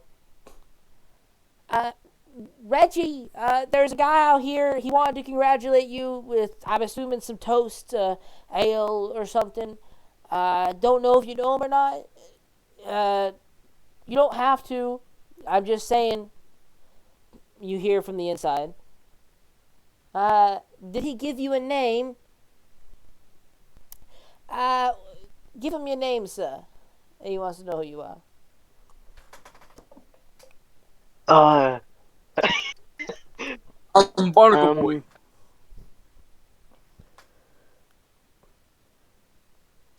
so I'm Kotaro is gonna try to drop his accent, and he's gonna say, my name is John Silversmith. Okay. Make a deception check. Oh no. I mean, that name's somewhat believable. I guess. Actually, I have to look real quick on my document to see if that name is believable. But also, you need to make a deception check. Uh-oh. 12. That's a 13. Yeah. Wait, 1 second. Was that what we were waiting on? Was it... Okay, yeah, it's a 12. Okay. So, John Silversmith with a 12 deception. Make an insight over here. Alright. Reginald calls back. I don't know if I know any particular John Silversmiths. Give me a second. You hear like a chair creaking as he stands up, and he walks over to the door and creaks it open, but keeps like the chain latched, like they do, like a crazy old lady does in every movie. Okay, so as soon as he does that, I am going to cast sleep on both him and the kid that followed me up there. Okay, roll how much HP that it affects. Alright. This determines exactly Who goes to sleep who first? goes to sleep, and if both go to sleep or none go to sleep or what. Kid's definitely gonna fall The asleep, kid no has, doubt. I think, like 10 HP as a commoner. Hey, no, because don't kids have like less HP? He's not a kid. Kids I'm have grabbing less- by kid, I mean like 17-year-old. Okay, do you mind if I use real dice? Because I don't like that Yeah, that's rolling fair. thing. I can see you guys, so it's fine. Okay, so it is... The only issue is that the problem when 5d8. Damien does it is Damien like freaking screws around with his camera the entire time, Yeah, and your dice are broken. Oh yeah, I'm throwing away the bloody one. So that's a 4, an 8, so 12. 12. No. 16. 16. 24. Okay, one more. Wait, no, is that it? 26, that's it. 26 HP. So 26 HP. I need to. And it starts with the person with the highest. I think it starts with the person at the lowest. Are you sure about the Oh, highest? yeah, lowest, sorry. Yeah. It's lowest, sorry. Okay. No, you cast that, and the kid immediately, like, he's like, he like sees the door open and is like leaning against the wall and immediately slumps. Like, he falls against the wall and falls and like scrapes down, heavily against it. The only reason he didn't fall directly to the floor is because he was leaning against that wall. You look at the dwarf, and his eyes bat, and he falters a step, but is still standing. And he shakes his head and just goes, "Now you've got yourself in right some trouble, haven't you?" And pulls off one of his smithing sets, which you know have a dagger on the opposite end, and reaches through the doorway and tries to stab out at you at the same time as he draws it back and shuts the door. So he's going to take a free object interaction to try and shut the door after stabbing out at you. Okay. I am going to then... Actually, He's going to stab at you 3 times in quick succession before slamming the door shut. All right. Uh-oh. I swear to God, if I go 18 down, to I'm hit, gonna be so mad. 20 to hit. Those 2 hit, right? Yes. Take 6 damage. Not much. It's daggers, which you're lucky for. How much you have left after that 6 damage? 3 HP. Yeah, Oh. baby! All right. He stabs out 3 times in quick succession, catching your arm 2 times before you can withdraw it, and he slams the door shut and just goes, "You screwed up big time, pal. You don't know who you're messing with." And he locks the door a second time, several deadbolts going through, and you hear some more shuffling inside the room. Actually, I have a good idea with who I'm messing with. And the trouble will be over when I'm standing over your corpse. At the moment, there is no sound to alert the rest, so that is his turn. What are you doing on yours? Are there any windows near me? Not in this side hallway. You could exit back into the main Rabbles hallway and jump out into the back alleyway if you wanted to. But then again, your friend Zal is already down there. Okay. So, I am going to,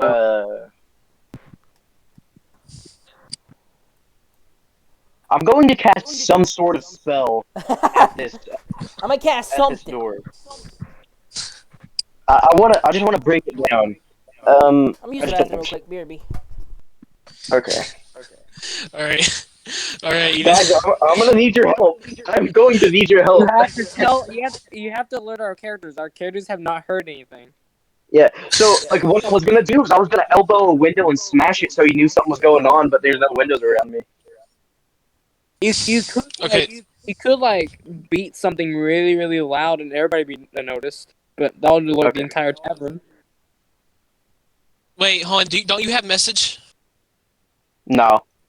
Wait, I might have a message. Yeah, but you can't really.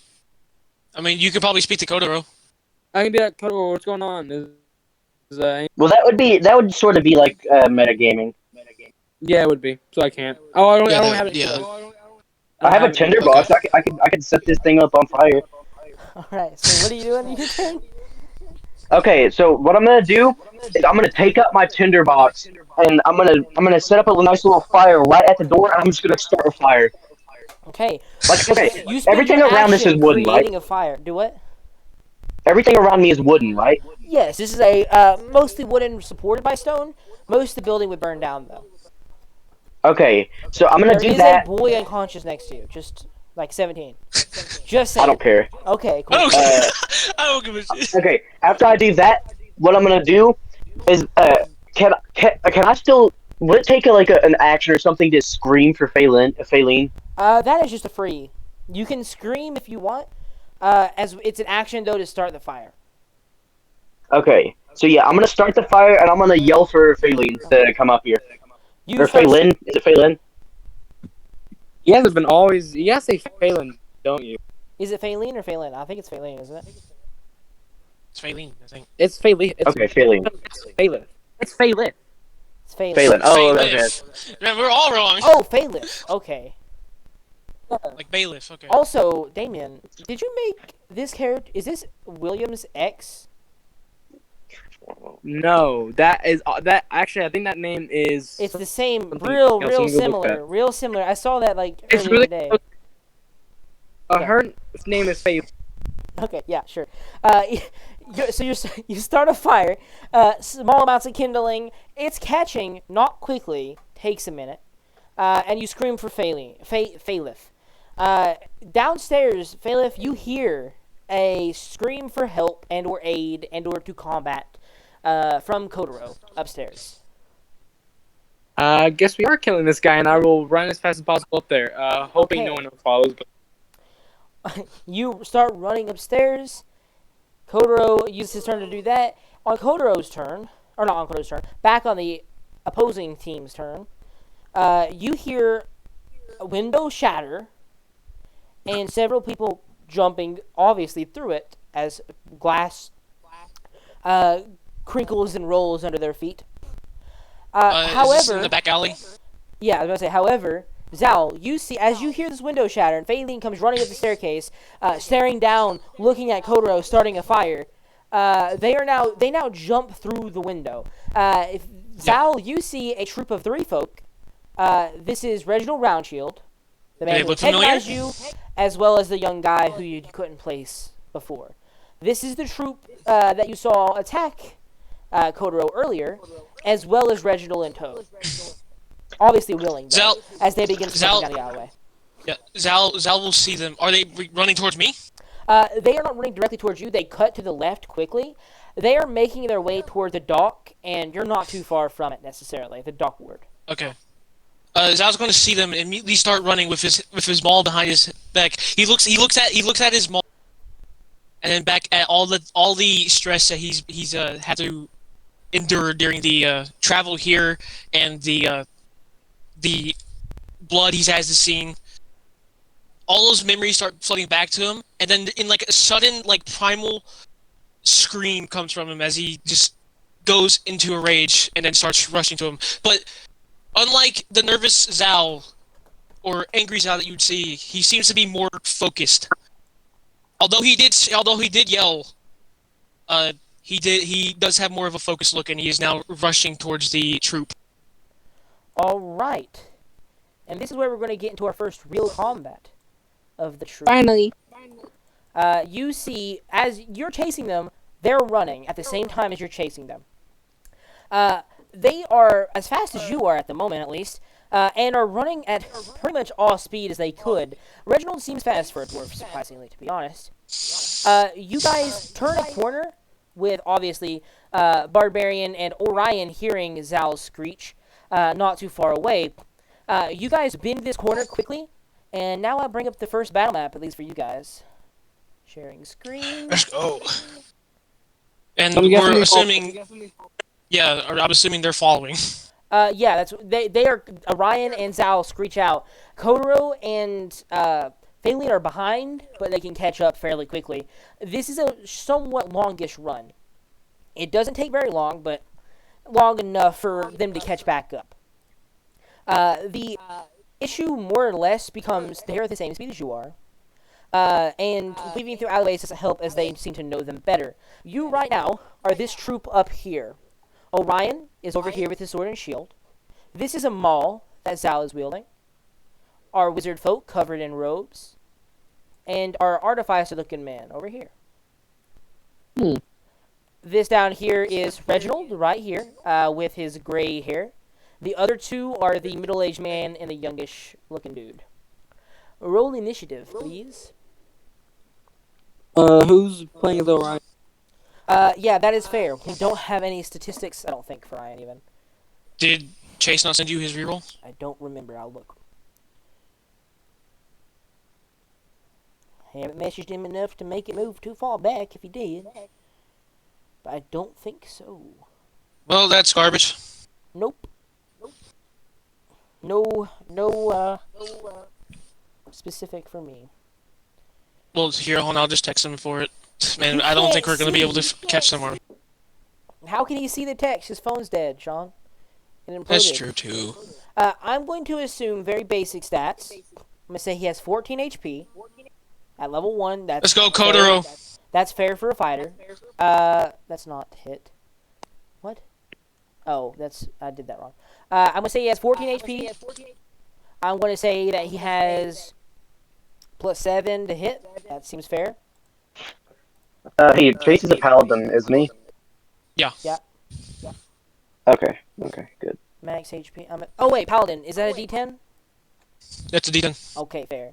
1 attack, his damage dice, I'm going to give... What weapon does he use again? I don't know if it's a greatsword or...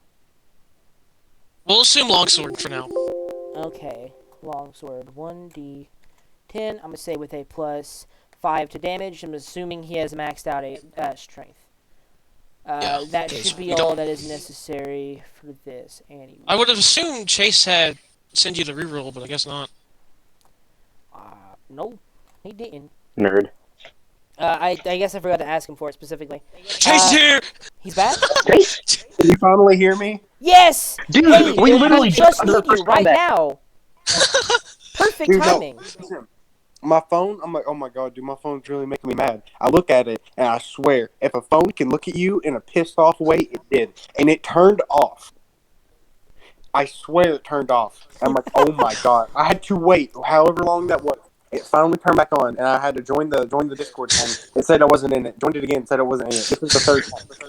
Nice. Oh my god. Well, that's perfect. Can you roll initiative with Orion's stats, or at least have someone else do it for you? Do what? Yeah, we're in combat. Oh yeah. By the way, since you were left off, the smithing competition went awry as Reginald Roundshield won. Kotaro chased Reginald Roundshield through the streets, though discreetly. Reginald sold his shields, went to a tavern. Kotaro lit the tavern on fire, knocked a kid unconscious, and then heard him break out the window. They chased them out and are now chasing them to the docks down here. That tavern is now burning behind you. Oh, and don't forget, I left a 17-year-old child right next to the fire, who is most likely dead by now. Literally couldn't wake up because it's magical. Physically didn't have opportunity to wake up. Wait, let's just say my dude chucked him into into somewhere near. You're outside. You weren't there. I don't know what to tell you, man. You're Bro, bad. can we guy. not kill kids? Well, that's the trend of our D&D group. We just have to kill You kids. have to have at least one casualty of a child in a campaign. Man, How it works. I just joined you guys for the first time, and I'm already killing children. You're I've never done that before. You fit in. You fit in. I'm proud of you, bro. Conspiring against Sean. Wait, Damien, are you here? Yeah, he showed up. I got an 8. All right. Give me initiative 25 to 20, please. 20 to 15. All right. Ethan got 18. Ethan got 18. Yeah, sorry, I wasn't paying attention. I'm not gonna lie. Either way, both assistants go before you. Then Kotaro. I don't know how to spell your name. Don't care. After 20 to 15, 15 to 10, please. And Or what's your dexterity for me? +4. All right, you go first. Is that it? Yep. Okay. Face got an 8, and I got a 5. All right. Wonderful. I really like this. 100. Yeah. In favor. 100%. The assistants. That's not how you spell Reginald either. I don't care. These assistants are going to look around and continue their sprint. The bottom one going first, obviously. Leaving their former guy behind, Reginald. They're not with Reginald anymore. They're running for themselves, seemingly at least. They're out of here. They're dashing down this way. The assistants spend their turn dashing and pulling out their heavy crossbows. Kotaro, you and your 3 HP of glory. What are you doing? You are this little brown cloaked man. Okay. Your mother wants You the are the shield. sword and shield, yeah. Because I don't know what weapon you wield. What I'm gonna do is I gonna- wield the sword and the shield. All right. I'm going to run. How many? I'm gonna run 25 feet towards them. Just directly, as direct as you can. Yeah, as direct as I can. All right, you run 25 feet towards them. And Okay, you are and then I now want to cast. 20 foot from Reginald if you want to cast spells. Okay. Okay, who's in the very front? That's Reginald. Reginald is the one that is closest to you. The 2 other people are back here. They're a little bit further away. Okay, I'm gonna cast Magic Missile on one of the assistants. All right. Do that then. You expend a first level spell slot. 3d4. So that's Plus 1 on each. yep, 3d4 plus 3 technically if you're using it all. Yeah. Okay. Do you have any I'm doing real preference on dice. which one or no? Not really. I don't really care. I'm gonna pick assistant 2 because he's closest and he has cover from your allies. Okay, so that's a 4. All right. A 4 on the dice or 4 after the plus 1? 4 afterwards. Okay. That's it. So 4, 3, 7. and 2. 9 damage. 9 damage. Yeah, 9 damage. He takes it like a champ. He feels the pain, obviously, but, you know, not as bad as Okay. you. And Then I am going to. Run back to me, homie. Yeah, yeah. I have 3 HP, Chase. I'm about to die. I'm trying to do as you're much gonna, damage as I can. you're gonna have to heal him. Yeah. I'm gonna give you all my round hands. I suppose that's all I'm gonna do. Okay. That being the end of your turn, are you gonna move back 5 feet or whatever? No, actually, I'll move forward 5 feet. Okay, you get a little bit closer even. At the end of your turn, Faline, what you doing? How far am I from the bad boy? The dwarf Reginald, 50 foot for spell casting. I'll go 30. I'm gonna try to hopefully get the damage dealt to me because this guy's about to die. You don't have the movement to get in front of him. Never mind. I'll just stay behind him. Yep. We got this, buddy. You're crouched behind your wizard partner. You are now a total of 20 foot from Reginald if you wanted to spell cast. Send a fucking boulder at him. Let me look. By the way, Reginald's the only one who seems like he might fight and stay. The others don't seem to want to even try and fight. Not much at least. They will fight you if it comes down to their life. They don't seem to want to fight for Reginald. Reginald, on the other hand, is like, I'm fighting you at this point, bro. You chasing me down. Maybe you should kill the other two then. I'm going to dispatch. Yeah, I think we should kill the other 2 because Reginald definitely handed the tools to them. That's all I really care about getting. Yeah. Yeah, he still has his own smithing tools. They're What is the daggers, though. Trent? Is there like anything? Okay. Do I have? Okay. Is there anything around like a 1 pound thing anywhere? I mean, there's a bunch of grapes over here and apples in this little market stall. Any? Throw the crate. That's 1 pound. Not crates, grapes. I say grapes and apples, like grape No, bunches and apples. but I'm assuming there's crates holding said things. Yeah, that's fair. Probably more than 1 pound, though. Okay. How many pounds? 20? I don't know how much a grape bundle is and an apple bundle is. Okay. Is there anything that's 1 to 5 pounds? Is what I'm asking, Trent. A bunch of fruit. That's really all there would be in a market stall for fruits. Man, I want to There's catch catapult, a but I slab have to of get those. meat. You could probably get a slab of meat that's 1 to 5 pounds if you wanted to throw some meat at them. Okay, I want to do that. Okay, I want to get a slab of meat. You cast a spell on a slab of meat, I'm assuming? I'm casting catapult. Alright. What does he need to do? A dex save? I need to make a dex saving throw. Alright. Wait, who is this one like the scouts or are you attacking Reginald? She I'm has attacking to- Reginald. Yeah, she has to attack Reginald. No, it's up to 90 feet. Oh. Oh, well then you can attack anyone if you want. You want to attack Reginald or Good. someone else? No, I'm attacking Reginald. 22 save. Well. Dismiss him. Yep, they're full. Hey, Not doing anything. I have a little side comment. What is Nope. pack tactics? You gain advantage on attacks when an ally is near another creature. Like, if an Okay. ally is near the creature you're targeting, you have advantage. Like So 5 you, feet, you got Yeah. 15. Within melee range of your ally. So if your ally's range is longer than 5, then the area can be bigger. But Okay, got it. Yeah, I just throw a piece of meat and it just throws right next to him, and that's all I can do. you slap him with it, and it slaps onto his leg, and you're like, dude, I scored a deadly hit as blood splatters all over his leg, and then the meat falls off. He doesn't even do half damage that spell. I don't know. No, all it says on a failed save. It doesn't say anything about a save. Like if it successes. Okay, Yeah. then yeah. That Only on a is- failed save. Yeah. That's Phalene's turn then, unless you have a bonus action for anything particular. I don't think I have any bonus action spells, so Reginald's turn. I'm good, I Reginald guess. Is going to.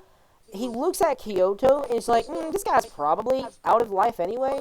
Runs up 15 foot. He stabs once, Oh. and now Oh, he no. draws 2 long rapier type weapons instead of his normal smithing tools he's using.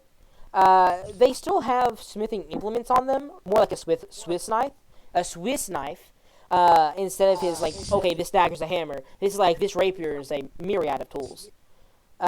He then attacks with a 9 to hit, meaning he misses. He attacks again with a 17 to hit on Kotaro. Does that hit, Kotaro? Does that hit? That hits. Okay, Kotaro, you take 4 damage. And down. You're unconscious. Then he will, after knocking you unconscious, stab at Phaline once using his bonus action. Meaning you are with a 14 to hit. Does that hit, Phaline? That misses. All right. He swings once, missing Kotaro. The second one catches him on the shoulder, though, bringing him down with a blow. He stabs out with his Swiss Army knife of blades, trying to pierce, failing, but to no avail. After Reginald's turn, Orion, what you doing, bud? Okay, where am I?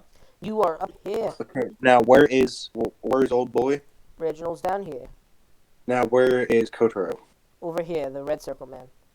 Okay, do I have enough movement to get to Kotaro? Let's see. Yes. You can Do I get have within enough? melee. Can I get Is there a point where I'm in melee with both Kotaro and that dude? Yes. Okay.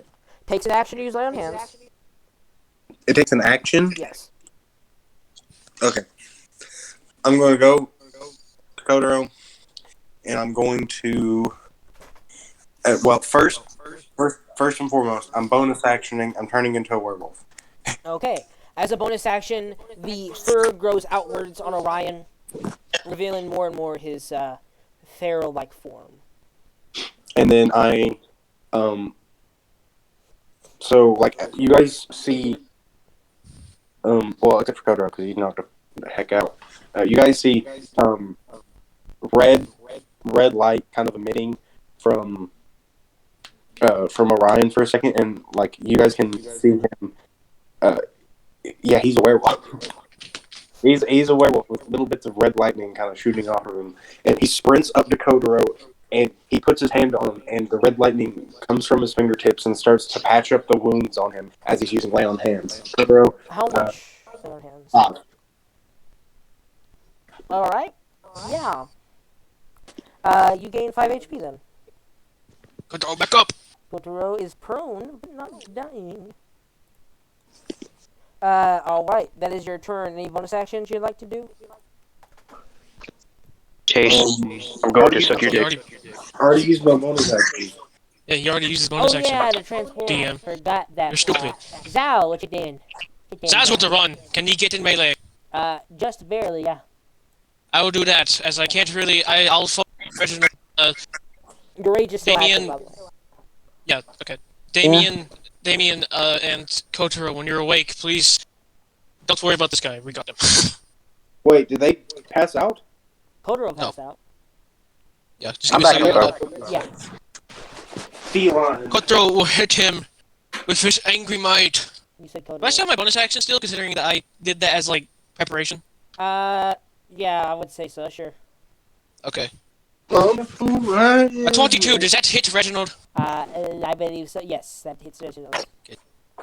I gotta remember what he can do with this bad boy. Alright, yeah. So I gotta remember the plus, so plus 7. 2d6 plus 7. 18 damage as I smack him on the freaking head. God dang, in one hit!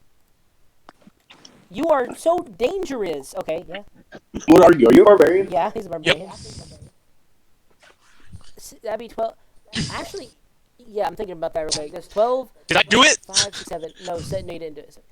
You rolled an 11 on the damage dice. He didn't die, of course. I'm just saying that's a lot of damage in one hit. Yeah, so Zal just kind of runs up. He's with the maul that he's been carrying. The words engraved into it kind of glow slightly along. There's a faint glow with his maul. He rushes over and just smacks Reginald in the face, and just the 4 spikes kind of piercing his skin slightly as he hits, and then he just just stares him down, super hyper focused, as if he was just a machine working. Back to the And- 2 assistants then. Yes. Oh, I still have a bonus action, which I don't think I can do anything with. I cast Oh, what? Speak of Animals. Yo! Smart idea, smart idea, smart idea, smart idea. Top Yeah, tier, that's top my tier. turn. That's my turn. I don't have a specific attack for these 2 assistants when they pull out their heavy crossbows, because I can't put more than 1 set of attacks in that system. But both assistants pull up their crossbows and fire at Zal, as Zal is the only one seemingly doing much damage. Does a 18 hit Zal? Yep. And I'm assuming a 6 does not. An 18 will hit for 5 damage, halved to 2. The other arrow Zal- sticking into the dirt, not too far away. Zal kind of just doesn't even flinch at the arrow hitting his shoulder. Looks at it and then looks back at Reginald, seeming to even piss him off even more. And now, seeing that display, these assistants are out of here. They both run as quick as they can, considering they did attack. Even parkouring over a piece of stone, trying to run to seemingly this specific ship for some reason. Alright, after the assistants, back to Kotaro. You're prone on the ground, looking up at Reginald, but also seeing your allies surrounding him. Okay. You wake up and Am I flanking right now? You are flanking with Zhao, but you have disadvantage because you're prone. But have Wait, hold on. movement If I would had be- advantage, I didn't know I had advantage. Would have rolled natural 20, but I've already done damage, so it's fine. I mean, go ahead and roll for the natural 20. Yeah. Sure. Oh, okay. Thank you for allowing me to reroll because I do have the issue Yeah, definitely heard that. due to Xbox. I do have the issue where I can't see the thing, and no, I don't get an natural 20. Okay. I'm assuming you stand up, Kotaro. Yeah, I use half my movement to stand up, and I am going to once again. Magic missile. Don't you guys love playing with a wizard who has to look at his spells every time he does an attack? Yeah. That was what I hated about when Connor would play casters. He's the worst for spell time. Or turn time in general. Okay, what I'm gonna do is I'm gonna cast. Actually, how far are the assistants away from me? You really want those guys. 90 foot to the nearest. 100 foot to the furthest.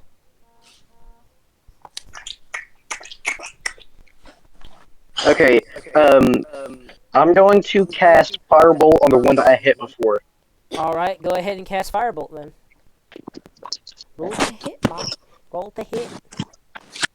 I'm going to cast magic missile. You can reach magic missile. I already used up all my He ain't got no more spell slots. Oh, okay. You cast sleep and you cast magic missile. That's it. Wait, that's That's I thought wizards had more spells. They don't get more spell slots on higher levels. I know, but like that's only like one spell slot. Is that it? Sleep and magic missile. It's a Ah, 16. 16 to hit. That Yeah. hits. Okay. Shut the fucker on fire. kill him, my More son. likely ain't going down. Okay, that's 10 damage. Oh, nice. He takes Okay, the damage so- and is now worried, but not quite dead. Okay, so like you see, as Kotaro gets ready to fire up the spell, a red glow comes from under his bandages and from his eyes, like a fire is burning beneath his bandages. And the loose bandages at his wrists that don't exactly cover all of his hands, like the bandages cover his palms but not his fingers. The bandages kind of like come loose, and the edges of them start to catch fire. And Kotaro uses this fire to conjure up a firebolt and shoots it directly at the guy. He is struck by the powerful bolt, the air blown out of him. He is even more intent on fleeing now. Probably not even going to turn back to try and shoot you guys with crossbow bolts anymore.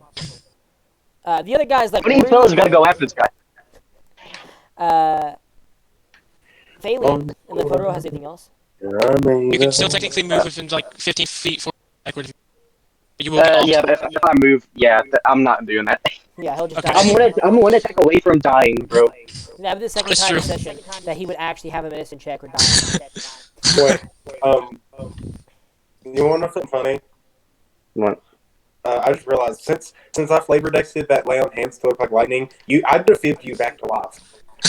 Pretty much. A werewolf with a shield and sword defibbed you with red lightning. Imagine that. Phelan, what do, Phelan? What do? I'm getting. Okay, so how far are they from me? Closest one from me. Besides the Reginald is 5 foot. No. The assistant Assistant. is 95 foot. Or Does he 105 look? foot. Do what? Does he look a little damaged? He looks like he's about a third as strong as he was when you guys started. Okay. I want to cast James' magic missile. Alright. Go ahead and roll a hit then, I think, right? What the hell? I forgot what that one did. Isn't that the better one? No. Yeah, that's You have to roll a hit. So it's not better. But yeah. it's different. It's 2d4 per bolt. If he rolls a natural 1, all of them come back and hit him. Well, That's only nice. yeah, the ones that are critical I'll do 5d4 instead. Yeah. It's really good if you don't roll a natural 1. If he rolls a natural 1, he's almost guaranteeing his death I'm sentence here. taking my own person.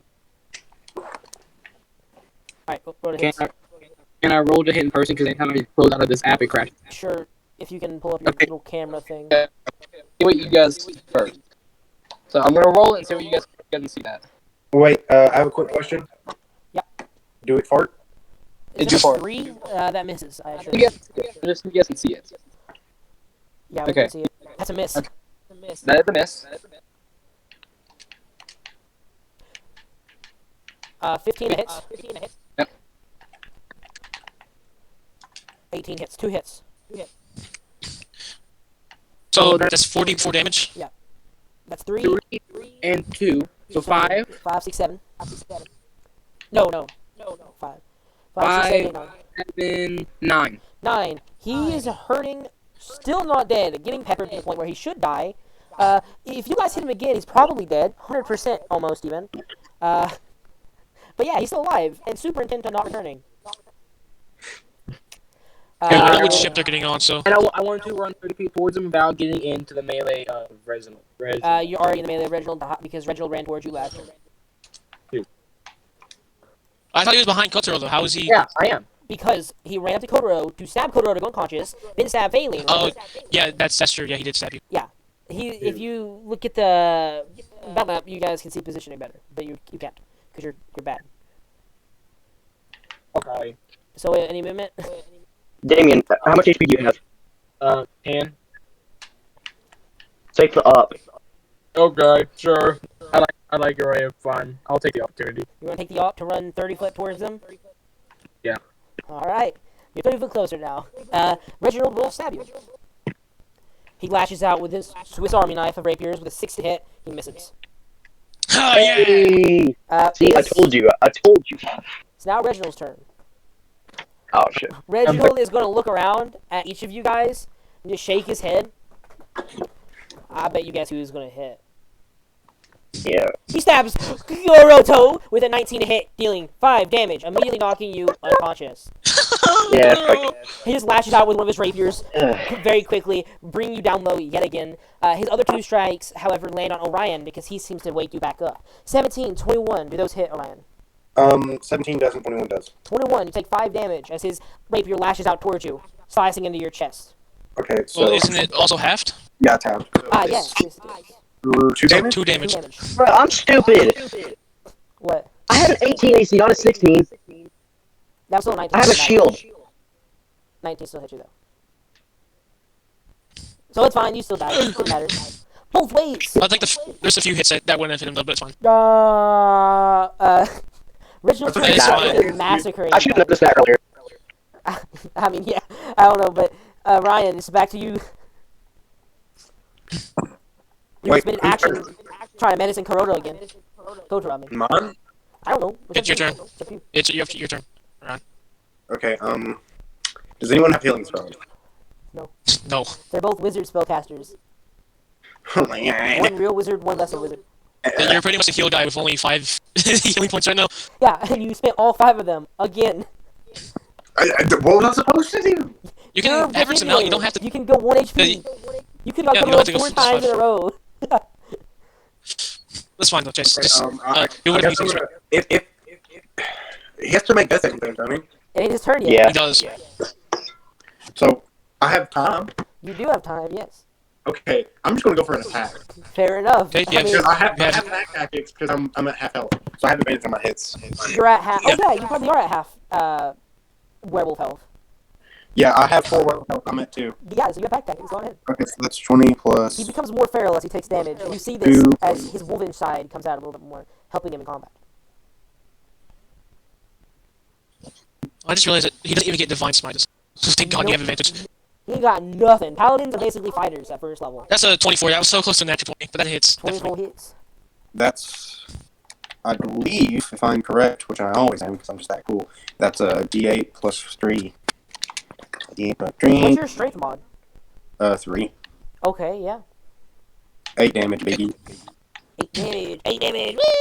Woo! Yeah, he ain't that phased. He's starting to look a little bit worried about how much damage you guys are dishing out, but he ain't that bad. Zal, now it's time for him to get bad. Zal. Okay, I want to like kind of like Mexican standoff him and like slowly walk over to where I'm like in position of Zal flanking him, and then I'm just going to smack him. All right. You move to flank with Orion. Okay, 19. I'm assuming that hits, but roll natural 20. I do not. I get 20. All right. What damage then? 2d6 plus 7. 16 damage. God dang! God has to kill you. I don't even know if he can kill you. Zal's gonna like Mexican standoff him. He looks at Orion as assuming Orion's like Orion would just like gently tap his shoulder and then have Reginald like look at Orion for a second. Then Zal would just like swing up his hammer and just like go down on his head once again. These spikes piercing the back of his skull. Reginald, at this point, he probably should have taken your advice and put a shield behind him, but he didn't quite follow that wise advice. And he is fighting with two rapiers, even though he's a shieldsmith. Also, likely not the smartest move. But, Bitch. Yeah, he's a little bit worried at this point. Not too bad, though. After Zal's assistant's turn. Zal is going to hand Orion a health potion, though, as he can do that. You're not melee with Orion anymore. I moved away from it. You had to flank, yes. Oh, fine. Actually, no, It's you okay. can just move back. Sean, just like trickle that in my mouth real quick, bro. That takes an action. In action to feed someone else, plus action to feed yourself. So Yeah. you're going to move next to you, like you're going to move to the left and back next to Orion and give him a health potion? Yeah. Okay, you do like You're a gonna little get jiggy maneuver and give a health potion to Orion.